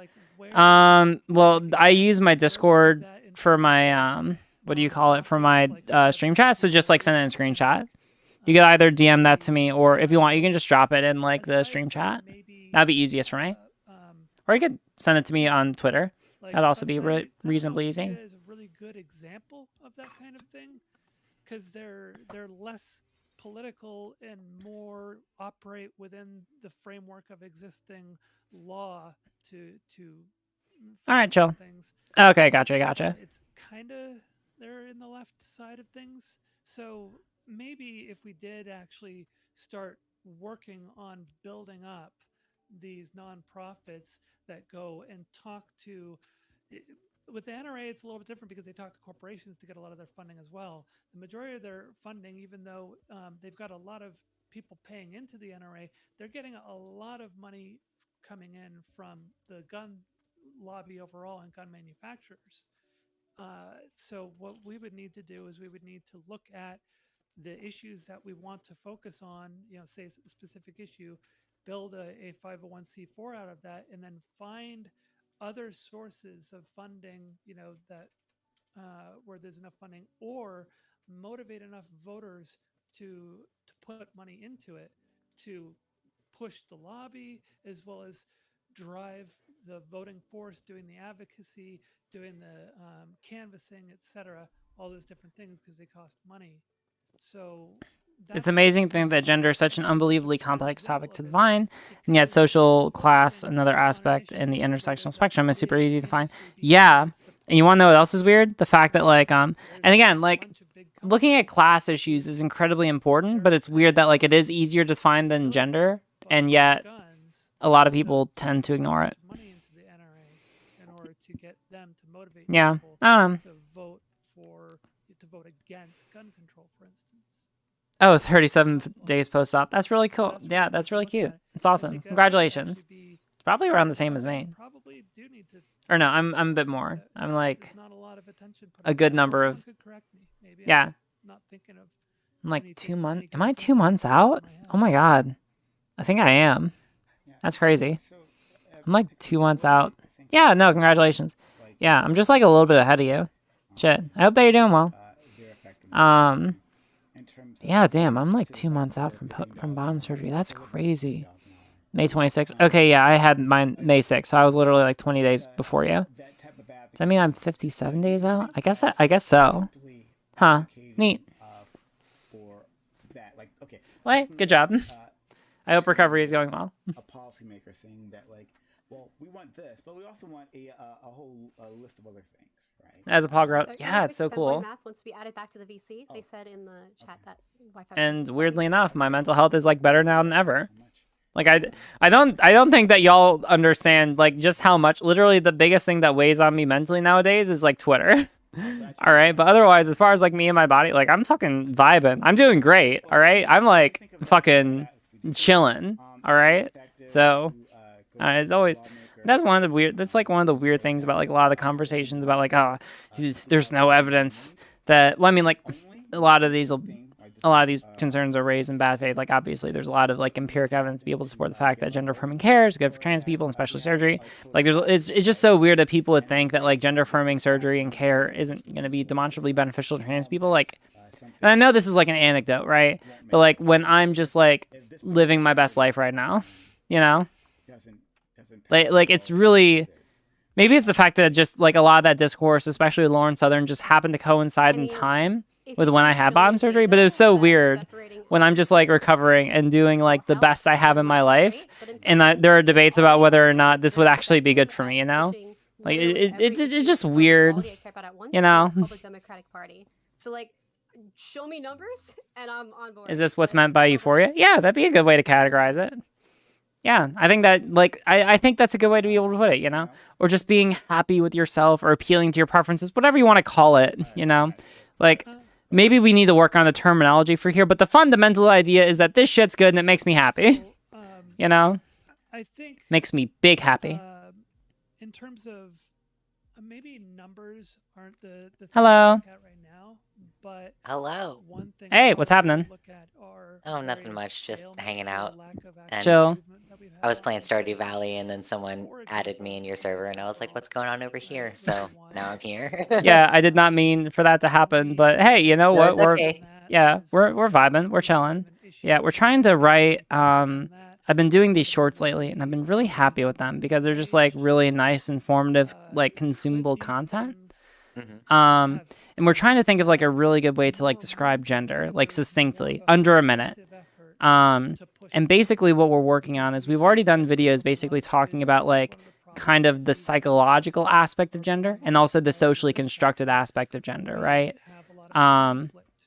And I feel like we're at a decent spot where it's like, and I could probably write a decent script to talk about like, you know, like I've already, basically the script would go like, now at this point, I've already talked about gender as a social construct and also as like this psychology or like the psychological aspect.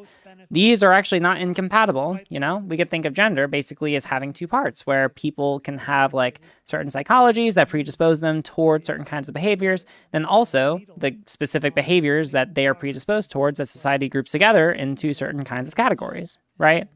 And that could be and that would essentially be the script. But the problem is that like earlier I was talking with like earlier I was talking with Natalie, and like I was kind of running this by her, and she brought up the interesting example. It's like, you know, if we talk about like essentially, I thought like an example that was brought up in my head are like AFAB femboys. She brought the example of like drag queens, right, where you have people who from a very young age, essentially, like express very femininely, and even end up presenting very femininely later in life, but continue to identify as like guys, right? And so it's just interesting to think about like how we can capture the nuance of certain kind of these like varieties of expressions where it's not just as simple as you know, like basically when you have people who are fine with being categorized in a certain way, but then are predisposed to act contrary to how they may typically be categorized, right? The AFAB femboy examples to me are like specifically, I don't know if you've seen this on TikTok. I've seen a lot of this and it's super cool to me. Where you have like AFAB femboys who don't transition. So it's like in a lot of ways they present in the ways that like a lot of like cis women would stereotypically present, but like they tell people like it's very explicit. Like the whole point of the video is like I'm a femboy and it's okay to be a femboy and be like AFAB and to not do transition or anything like that, right? And so like for me, the question is like, all right, what's happening psychologically there? And I feel like what that probably is indicative of is that like by identifying with the label of like femboy is that like basically it's like even though I'm acting in a certain way and I'm presenting in a certain way, I still want society to treat me consistent with how they stereotypically like treat guys. You know, that seems to be what's happening there, right? And that's kind of where we're at. Like, I don't know. We've kind of sussed out 3 clusters of preferences, and we're trying to figure out how they all mesh together. Yeah, that is a really interesting thing that I haven't really thought much about. I mean, like, I guess I think of it more from the AMAD perspective, just because of who I tend to follow on Twitter, where, like, I follow some people who are like, oh, like, I'm gender fluid, and sometimes I want to be referred to as a boy, even though I've had bottom surgery, and, like, functionally all of my body parts are, like, feminine now. Oh, that's interesting. Yeah, you've taken on a very like fascinating and multifaceted task here. But I feel like I feel like these pieces, like you ever like look at a bunch of jigsaw pieces and like you haven't put them together yet, but you're able to look at them and you're able to reasonably suss out like, all right, these probably go together some way, right? Like I feel like these I feel like I'm seeing the pieces here. I'm just trying to figure out like a way to be able to like articulate them together because it seems like they coherently go together. Like for example, we looked at like, so basically if we have like 3 clusters of preferences, right? Like preferences for, and we have to figure out like a better language for here because this has to do with like preferences for like certain gendered bodies. So like this gets into like the issues of like dysphoria, euphoria, things like that. Or usually that's like the sort of transmedi area where it's like the focus is very much on medical transition. Because we could think of like different clusters of groups who want to pursue medical transition and who either do or do not want to be treated in a certain way in society or want to express a certain way in society, right? So like, for example, so usually like when we think of like people who pursue medical transition, we think of like a lot of like standard trans people where it's like you have trans women, men, or non-binary people who want to pursue some kind of medical transition because they want to be because it's more consistent with how they express in society and they want to be more consistent with how they want society to treat them, right? It's like a lot of trans people. But then we have like people on the fringes where it's like, for example, gender non-conforming cis people pursuing medical transition. So like butch women like microdosing T or femboys microdosing E. Like these are examples of people, right? Where it's like they're not trans, but they do have like some element of their body that they want to change, and they do still have like preferences for gender expressions that aren't typical of like how their gender is normally expressive. And then conversely, we also have like gender non-conforming trans people who do pursue medical transition. So it's like masked trans women and like femme trans men, right?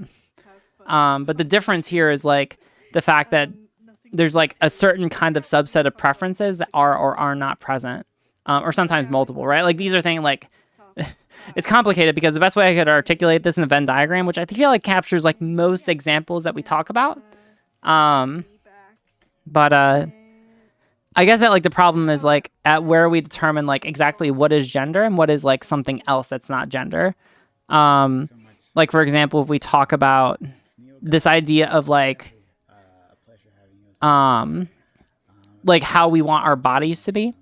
Like I know that some people, I feel like there's some people who have made this argument in bad faith, but I'm going to like steel man it for a second. Like some people have tried to create a distinction between transgender people and transsexual people. And I don't know how you feel about that. Or let me ask you that. Like, how do you feel about that? Wait, what?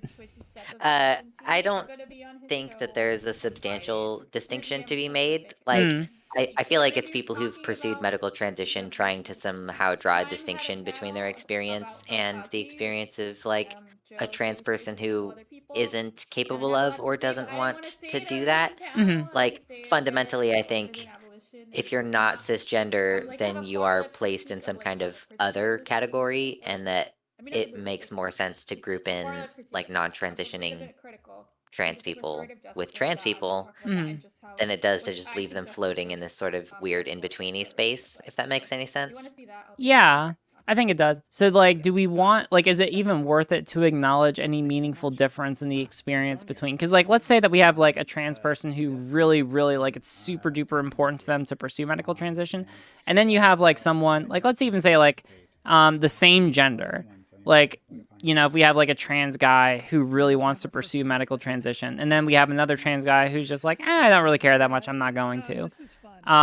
Do we want, like, is there like a meaningful difference there that's worth acknowledging, I guess is my question.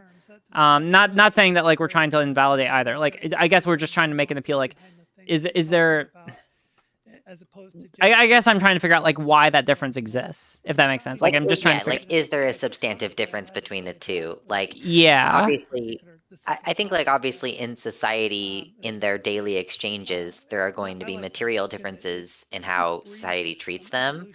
As far as like how we interact with them within the community, like there functionally isn't a difference. It's, you know. Yeah. Like if they're both like identifying as guy, they're like, yeah, treat me as guy, then yeah, I'm going to treat them functionally the same. I guess I'm wondering, like, from a descriptive matter, why would someone, I guess I'm trying to figure out, like, descriptively, like, what's going on in people's heads in that instance to make them have that meaningful distinctive distinction, right? Like, what is the preference that is or is not being appealed to? And I feel like in this case, it's like kind of an appeal to like, I don't know, like speaking from my own experience, right? Like from a very young age, I was able to kind of look at other people's, like at women's bodies and be like, oh, you know, like that's kind of like how I want to develop, you know, like that's kind of like how I want to experience life. Like that's the kind of body that I want to have, right? And that's a feeling that I was able to have like growing up in life, right? But I could also I feel like maybe you've just hit on it there. Like, so the idea that is like, so the idea here is like, okay, you have a person who is like, let's say, assigned female at birth, and Sure. they identify as male, but they still are like a femboy. Like, this is the presented situation that we're kind of talking about. Yeah. I think it has a lot to do with like what is considered normative, or maybe not even what is considered normative, but what is considered like possible to be construed as masculine or feminine. Like so we have in previous generations, like trans men would, like Buck Angel would, you know, develop in this like very masculine fashion. They would like work out a whole lot, like they'd have top surgery, like all of these things went into identifying as a man because that's what was normative at the time, and that's how, you know, you gain acceptance. And like we're just in this really interesting time where, you know, oh god, what are their names? Like James Charles is like this YouTuber, the cis male YouTuber who happens to have this like fabulous ability with makeup to look incredible, among other cis male creators of the type. So I think we just happen to be in a really interesting space where people's idea of what even each of those definitions means is so flexible that people feel more open to be like, well, you know, transition is really difficult. There are a lot of unexpected things that might happen. It's expensive, all this other stuff. And the idea of what it means to be a man is somewhat flexible at this time. So what difference does it make if I just say, basically, I'm a gay boy and act in this feminine manner, but not take testosterone and just kind of like roll with that? And then like, it's interesting because I think we're still sort of figuring out what is going to be like acceptable to other people in that regard. Like if a person identifies as a femboy and let's say they identify as a gay boy, are gay boys otherwise going to be attracted to that person? You know what I mean? Like a lot of things are kind of in flux right now, and it's sort of fascinating to watch it unfold. Yeah. No, I mean, like, I get that. So when we're talking about the thing that kind of muddies the water, I think that you touched on this, is the fact that, like, gender categories are like socially constructed, right? Like they're constructed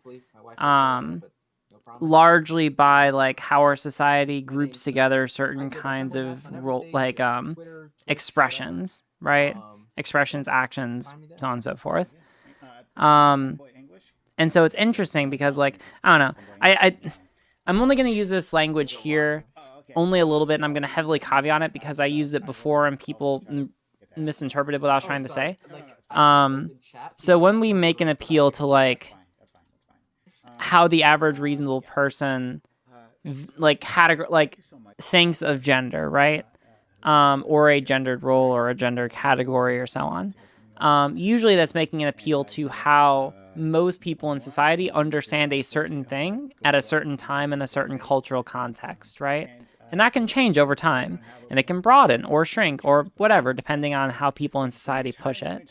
And so, like, I think I agree with you. It does seem to be the case that a lot of gender categories right now are being expanded, which we would probably argue is a good thing for gender liberation. It makes it easier for trans people to be categorized in a gender with which they want to be categorized with and treated in such a way, right? But, like, I guess what complicates it is like trying to figure out what it is that makes trans people so strongly want to associate with a societally constructed category that people end up, like, for example, when we end up putting trans people into conversion therapy, that it never ends up working and that people never like change their mind, and that like it's not just like a conventional choice in the same way that you can, you know, that we would normally think of like regular preferences, right? So it's just like interesting to figure out like what appeal is kind of happening there, I guess, to make people want to associate with these categories so much. Yeah. I kind of feel like there's some, I don't know if this kind of like broaches into Evo Psych, which tends to be kind of sus, but Oh, what's like Evo Psych? evolutionary psychology. There have been times where it has been used inappropriately to be like, oh, women naturally want to like pick berries and men naturally want to go hunting and whatever. Like, so it can be used in stupid ass ways. Let me just say that. Mhm.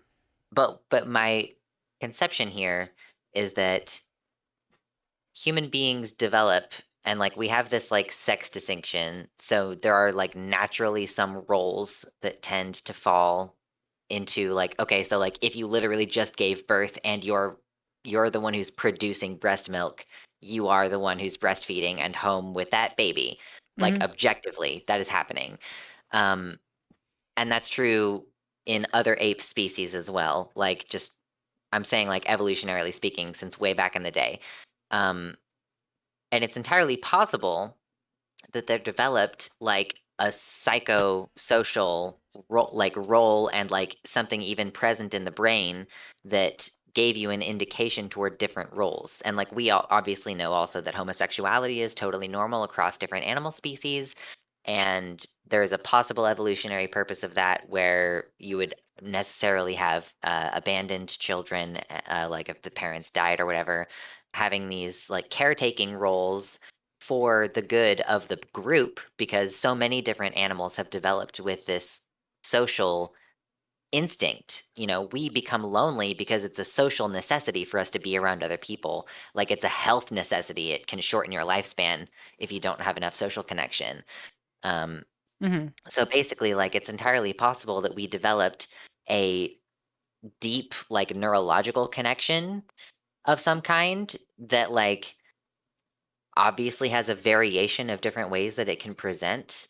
And so it's entirely I just think it's possible that like it's been a like a back and forth between like this is a biological urge and then a social role develops and that influences the behavior which kind of reinforces the urge.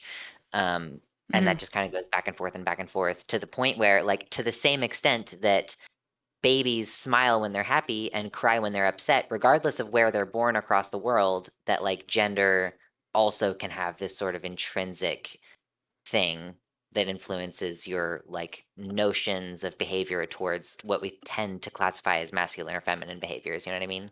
Yeah. I think that's something that would be interesting, actually.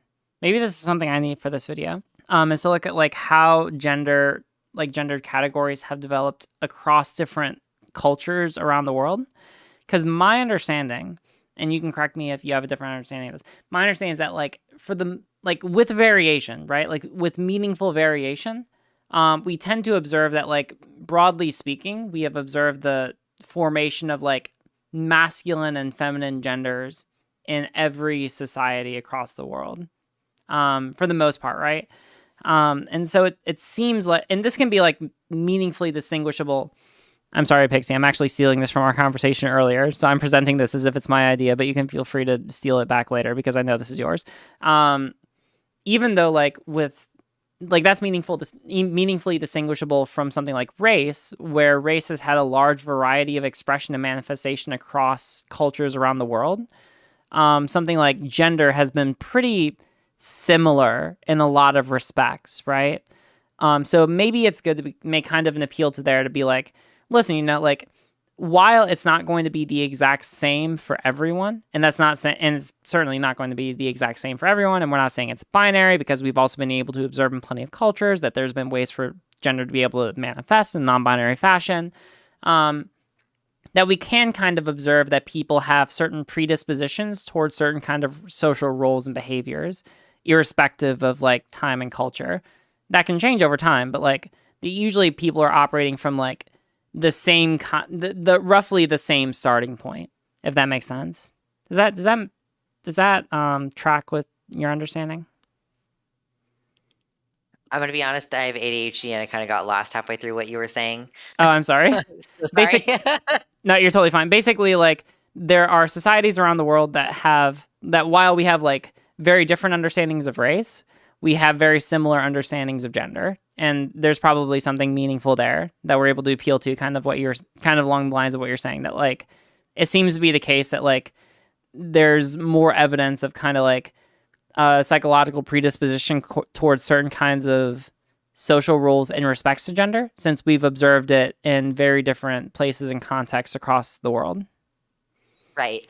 I'm not quite like learned enough about various cultures and their manifestations of gender roles to be able to say that those gender roles are similar from one culture to another. You know, you hear about like the Amazons where they would like cut off one of their breasts in order to be able to like fire their bows without having their boob get in the way. Like, you know, you hear stuff like that and you're like, okay, so it's possible for there to be societies in which like a warrior construction is not only a masculine construction, for example. Sure. But in general, I do think it's much more intrinsic than something like race. Like, I think that race is something more that is like socially reified repeatedly. I mean, and like gender is socially reified repeatedly, which is part of why it remains so prevalent. And it would be fascinating to see what a culture would look like if it wasn't being like constantly reified in that manner. And I don't know that we have evidence of cultures that there are no gender roles.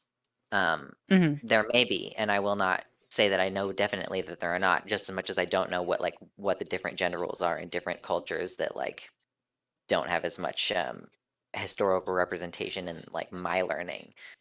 But it is definitely an interesting question of like, where does that come from? And I don't even know at this point like if it's possible to pinpoint it, you know what I mean?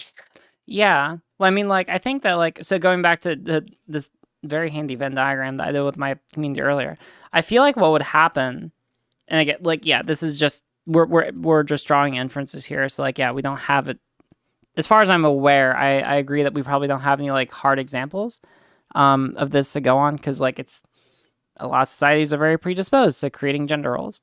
But, like, if we were, I mean, we could just like reasonably suss this out, right? Like if we were to take like a trans person and just drop them off on an island all by themselves, and somehow they were able to access everything they needed for medical transition, but they otherwise had no concept of what genders were, or like the idea of like a gender role or anything, we would probably still expect, I mean, I think that it's not an unreasonable claim to make that like if this person is someone who would have pursued medical transition if they were in society, probably would have also wanted to pursue it, or was very likely to pursue medical transition even if they had no concept of what gender roles were, and probably would still act in some ways consistent with those kinds of, like probably would still act in some way consistent with like that internal, whatever preferences they're operating on, right? They're probably not going to act in every way that someone, like if that same person were born into society and had like a more modern understanding of gender, or like whatever society kind of centered understanding of gender, they wouldn't be operating with like that set of preferences, or they would not be able to appeal to a gender role that they are not aware of, but they probably would still make some kinds of, they would probably still operate in some ways gendered, even if they weren't born into a society. Am I making sense? I'm sorry. I'm also a little drunk, or I'm drinking a little bit right now. Honestly, same. It's fine. You're saying their behaviors may still manifest in a way that we would typically ascribe to a feminine or masculine inclination. Yeah, exactly. That's exactly what I'm saying. Thank you. Yeah, I'm real good at English. I appreciate it. I'm sorry. I'm failing to live up to my being in law school and supposing to know good English skills reputation. It's all good. It's all good. Yeah, but like that's kind of what I'm saying, right? Like if we did have a society where like there weren't gender roles, I feel like people would probably still, like if they were trans and they wanted to pursue medical transition, if they didn't, then they wouldn't.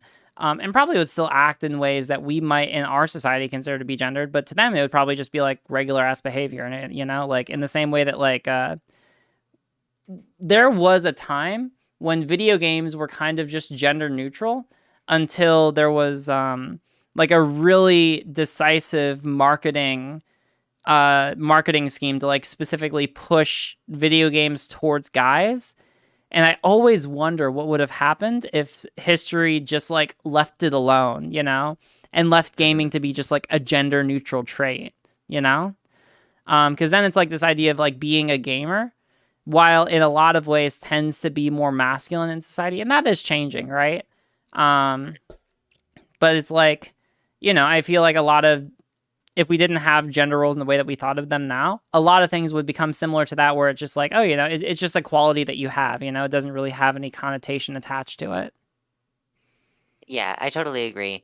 And I do think that there is merit to this concept that even if a person exists like in an isolated fashion, that they would still have this inclination toward like, you know, fulfilling body dysphoria issues. Like, I have wanted, like, okay, so I'm going to say I wanted bottom surgery. What I mean is I had a particular idea about a result of what I now understand could be possible through bottom surgery. Before I knew what being trans was, before I identified as trans or anything like that. So I think that that definitely has merit, where there's this like something going on and I don't know what the hell it is, but that makes people feel like, I mean, I basically, the closest comparison that there is like the brain body map dysfunction, you know, with like a phantom limb type situation. Oh, That's the interesting. best explanation I have for it. Yeah. No, but I mean, I get that. And I think that that exists for like, yeah, I think that's a very relatable experience, right? And trying to figure out like how to be able to like understand exactly what that is.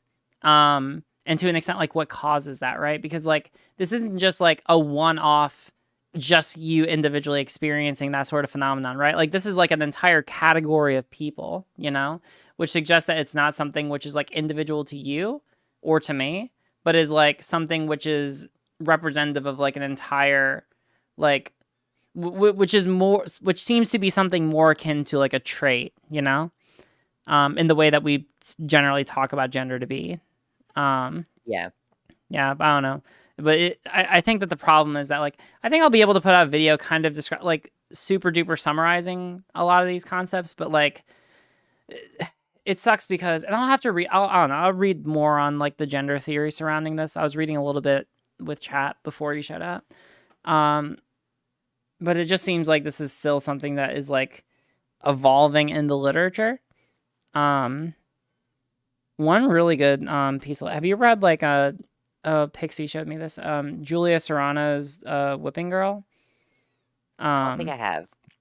Yeah, some people, like, it's been mentioned a little bit in like in several people's discourse, and like it's a good book. I at least read there's this chapter on internal inclinations theory, and basically Julia Serrano talks about like she's a biologist and also a trans woman who is able to write from like about a lot of the literature on trans issues, but like also bring in like her lived experience as a trans person, right?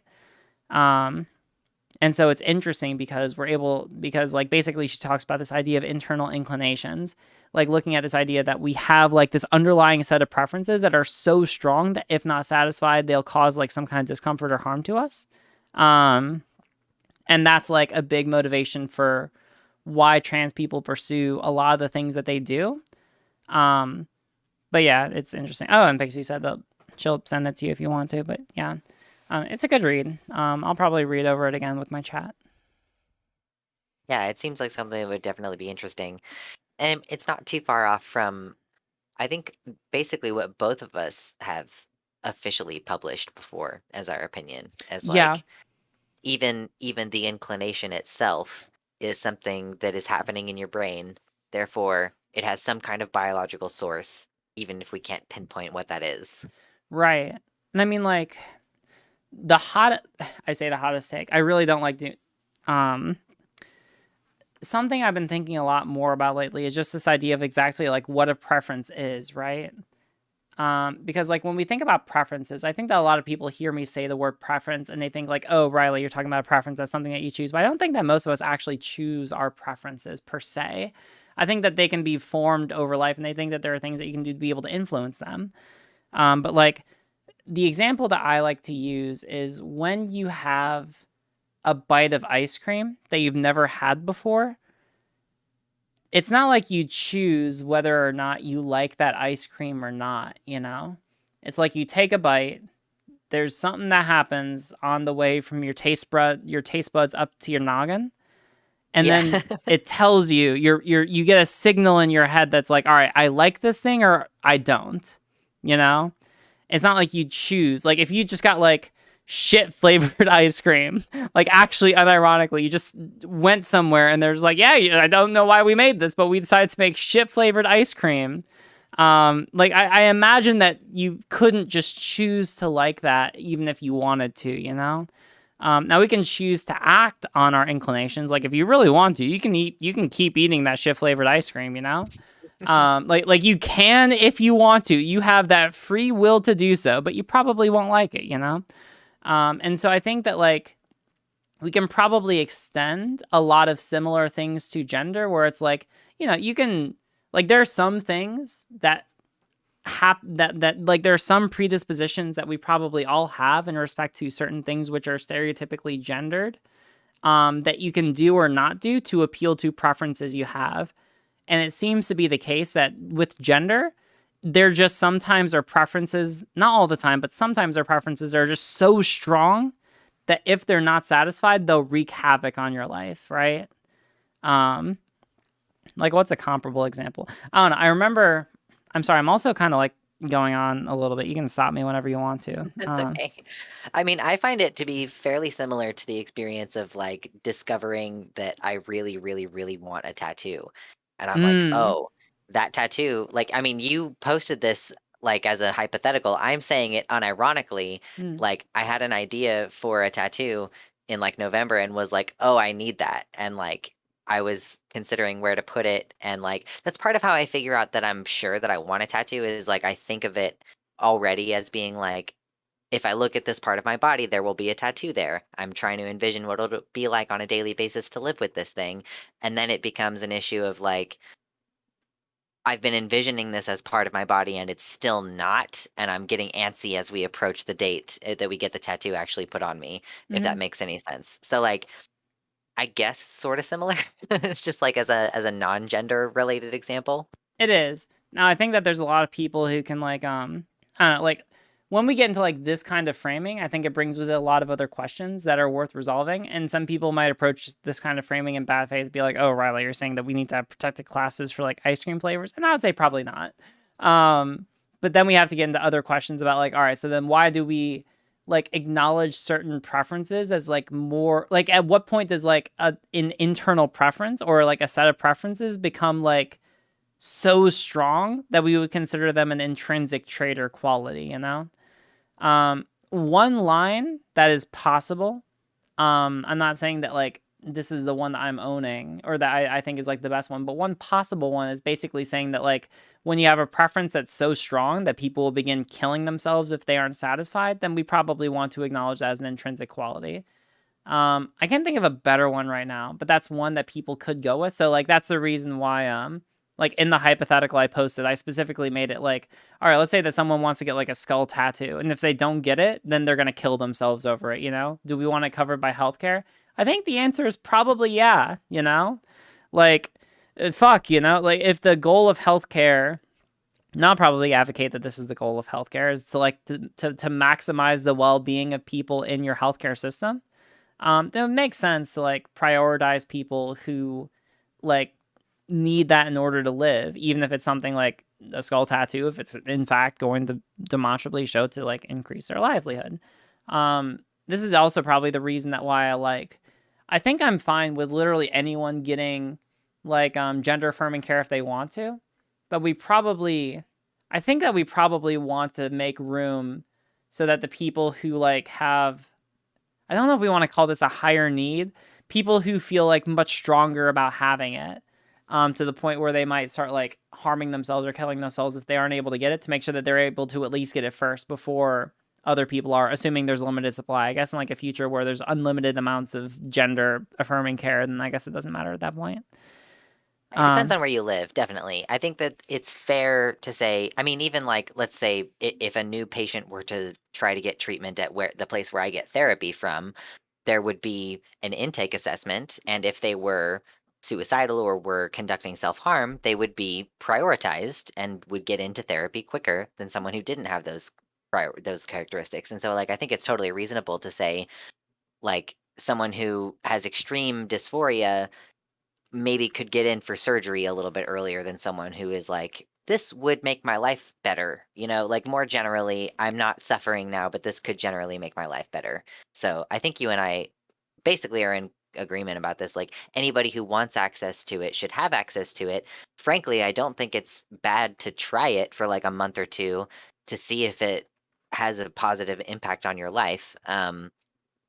And short of that, yeah, like I do think it's fair to have some sort of system. And like again, it depends on where you live. If you live Yeah. in the UK, you're probably not even going to seek services unless you really, really need them right now. Unless you happen to be able to access your services elsewise. And in the United States, there's a lot of places where it's just informed consent, and you can just run up and be like, "Hey, I kind of feel a certain type of way," and they'll be like, "Sure, have some hormones." Like it's not a big deal. Like that's been mostly my experience. Yeah, I think I agree with that. Like it's well, I mean, we're gonna probably observe this in a couple of years, right? Because informed consent clinics are a lot more popular right now, where it'll be interesting to see how the prevalence of informed consent clinics do or do not impact like studies on the effectiveness of gender affirming care. Because right now, I think that an assumption that a lot of people are operating with is that like,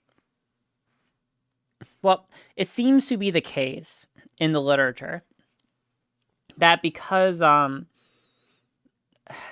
are some studies that come out that people will cite to say that like, oh, most children end up growing out of feelings of being trans by the time that they get to like their late teens or whatever. When you actually look at those studies, and there's been several critiques of those studies that show that actually the children who end up actually going to psychologists and getting like at the time, this is go back so many years, properly diagnosed for being trans. We probably wouldn't refer to it nowadays, but children who actually go to see a psychologist about this don't normally, if ever, end up like growing out of being trans. And then most of the other children that are like used as the evidence that people grow out tend to be just children that were generally gender nonconforming, right? But it'll be interesting because now, whereas back making appeals to that kind of evidence, we can reasonably infer that the people who actually go and seek psychiatric, who go and seek therapy to like talk to people and like see like, hey, is this like right for me or yada yada.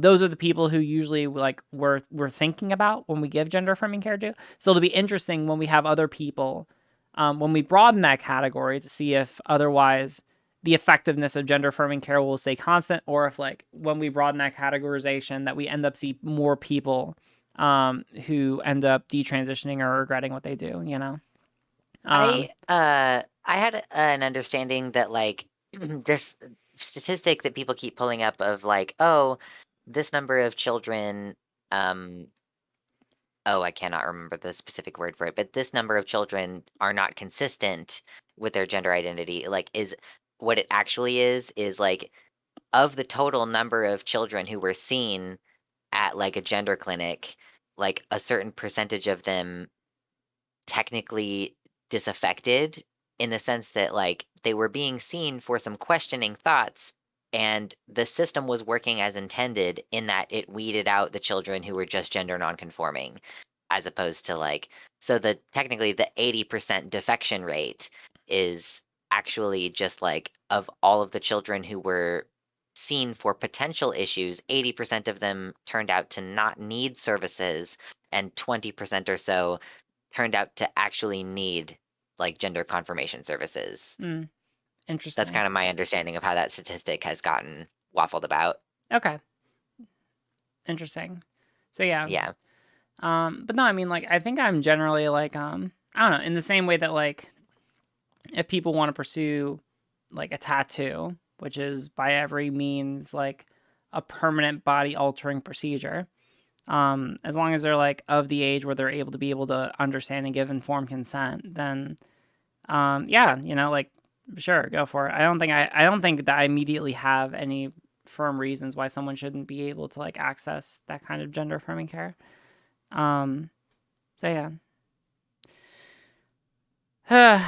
I don't think we have anything to argue about. This is what the people came for. Wait, what are you talking about? I'm just here to chill, all right? I've been arguing with I too know. many people lately, all right? I'm tired.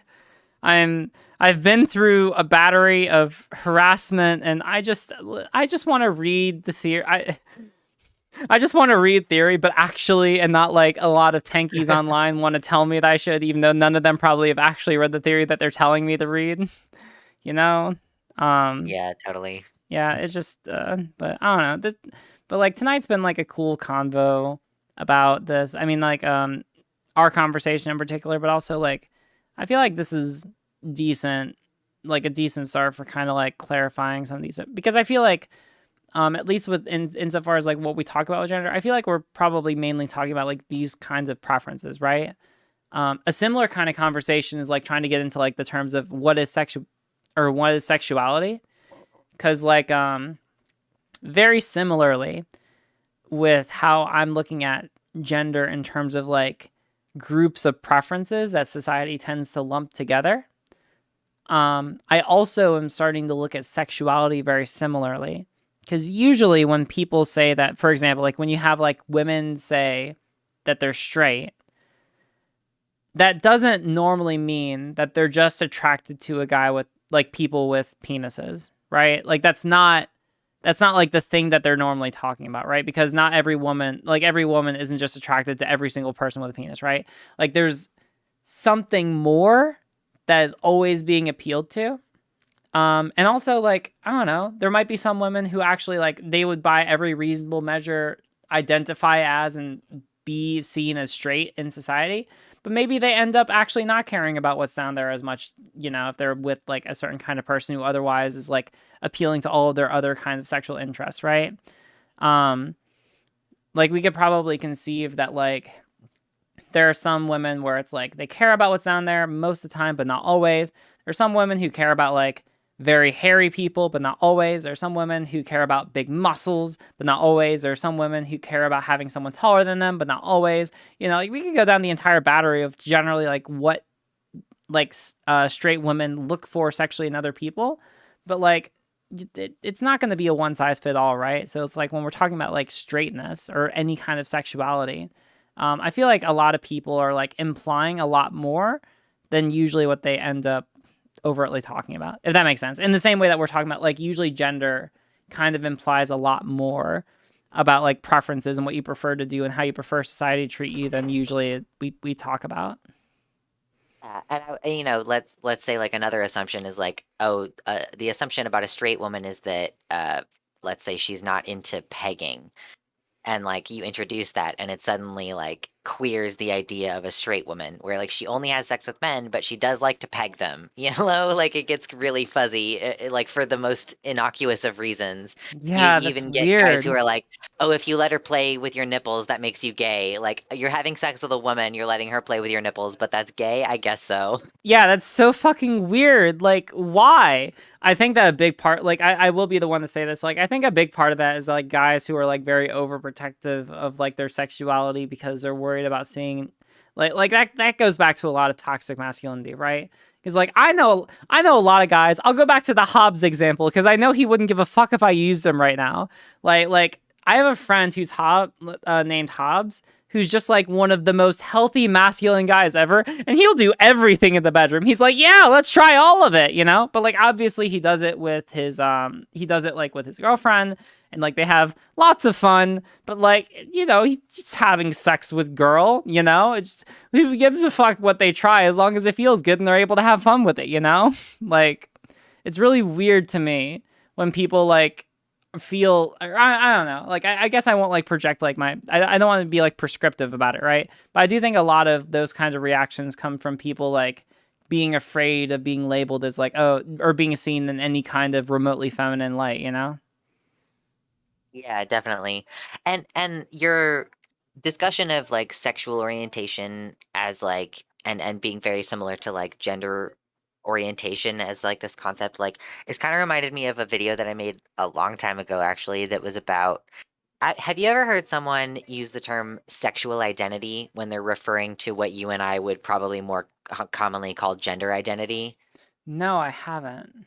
Okay, it's something that I used to see happen sometimes where it's like, you know, they're talking about trans women or whatever, and they're like, whatever, your sexual identity, da da da da. And they mean gender identity.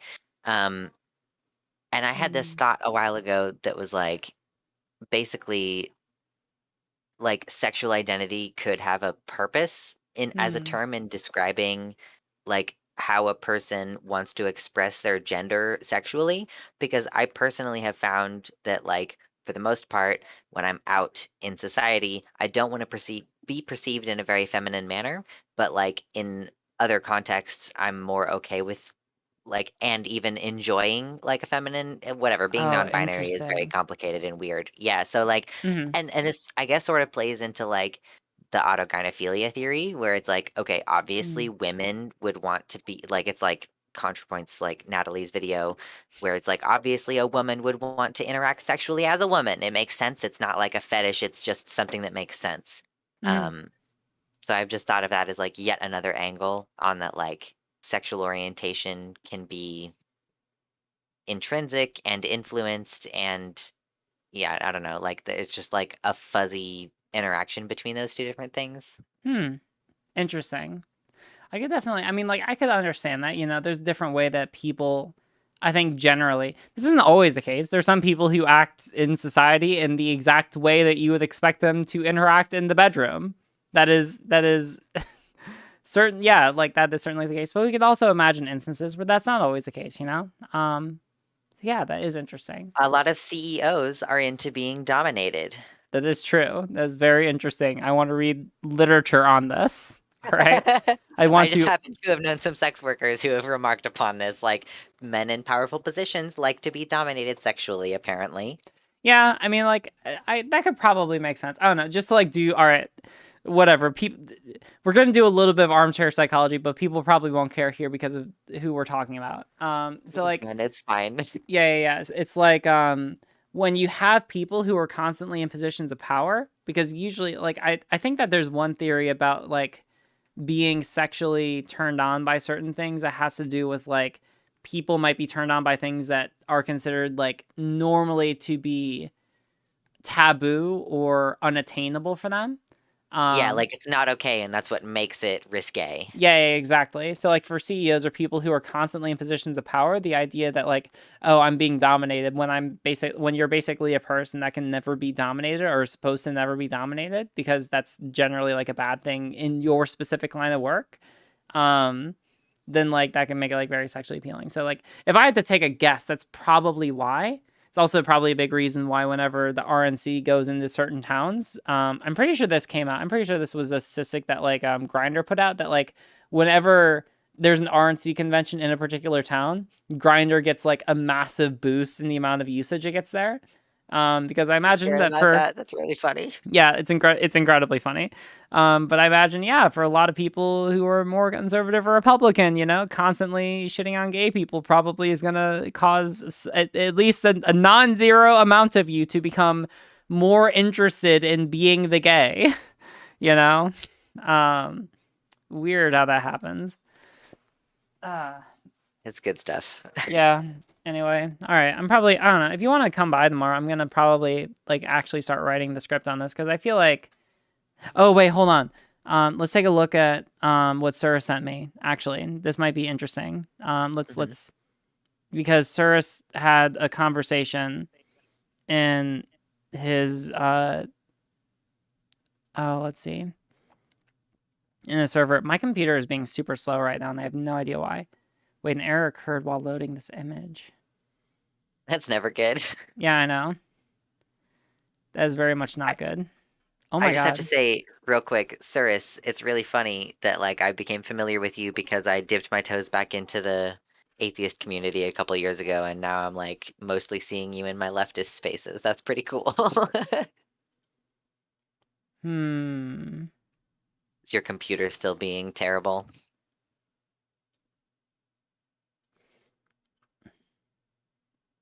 Yeah, my computer is being terrible for some reason. I don't know why. Lately, it's just been like... Okay, I'm just going to show you what it looks like to me. This is what it looks like. Oh, wait, is it going to load? An error occurred when loading this image. And it's like, I know it's not I know it's just these in particular. It's like I look up here and like the texts are fine. That happens to me on Twitter sometimes, and I don't know what the deal is. Yeah, that's weird. I don't know. I tried. I'll try sending those to me again later. And we can talk about it later if that's cool. But right now it is, what time is it? It's 11:57. It's an hour past normally when I end for my stream. So I think that we'll call it there. That's good. Yeah. Let's see. Is there any? All right, we have like 55 people. Nice. Chill. Who is there going right now that's like worth rating into? I'm trying to do better about this, about like rating into cool people. Sure, good. Oh, hey, know that thing. Oh my God. Why is everyone is here? I get that when I use VP. Yeah, nice. Holy shit. Yeah, everyone is here. Well, hey, welcome to the chat. Glad to have you all here. Listen, today, chill stream. We're chill streaming. Oh my God. All right, hold on. Just like live. Every time I go on Twitch, live channels we think you'll like. There's Dylan Burns. I'll probably rate into Dylan. But then Bad Empanada. I didn't know that Bad Empanada actually streams. That is. I didn't know that Lacey Green streamed, and I just found out because I looked at my recommended channels tab. Wait, who's Lacey Green? I'm actually not familiar. Oh, you don't know? Do you know who Chris Raygun is? Yeah, I know who Chris Raygun is. And you know how he used to go on about traps are gay, all that kind of shit. Wait, this other person? About that? No. Okay, well that was years ago. Anyway, Lacey Green also used to be like a sex educator, and then she swerved hard into like. Technically, like, there's a lot of sexual variation, but there are only 2 genders, and, like, it was very fucking stupid, and now she's been widely discredited by anyone who used to take her seriously, so that's a whole fun can of worms I just opened for you. Huh. That's great. All right. But yeah, those 2 are dating anyway, sorry. Oh, neat. Lacey Green was a bad 2010 feminist and then became an anti-SJW. Oh, that's wonderful. Well, someone else to be aware of online. That's great. Swerved into Swerf and Turf. Oh, great. Well, all right, here's what I'm going to do. I'm going to send you all off because I can't find any streamers. Or actually, hold on. Maybe I need to refresh this. Hold on. I might just send you all to an ESO streamer because ESO is great and y'all will love it. Oh, really? Damn, I didn't know that. No, nothing. Awesome. Let's see. Oh, you know what? All right. Since you're closing out, I'll go ahead and say good night. That sounds good. All right. Yeah, have a good night. Thanks for chatting. I really appreciate it. It's good talking. Yeah. Have a nice one. All right, sounds good. Bye. Chill.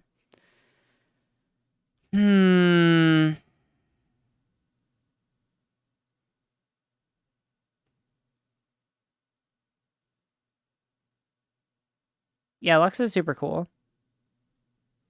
All right. I'm just going to let you all tell me. All right. You all can tell me who to rate into, and I'll let you decide.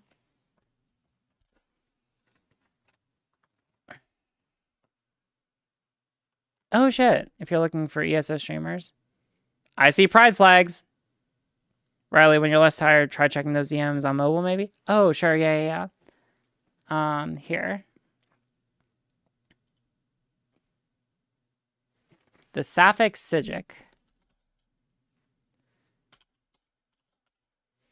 Sure. All right. I'm going to send you ESO time. All right. Have a good night, everyone. Sending you all off. But yeah, sir. So I'll try and check that on my mobile. All right. Twitch people, you're off. Have a good night. Tell them I said hi. And yeah. Bye. All right. The rest of you, I'm heading off. Why is that going slow? Okay. ESO, baby. LGBT and ESO community. Yes.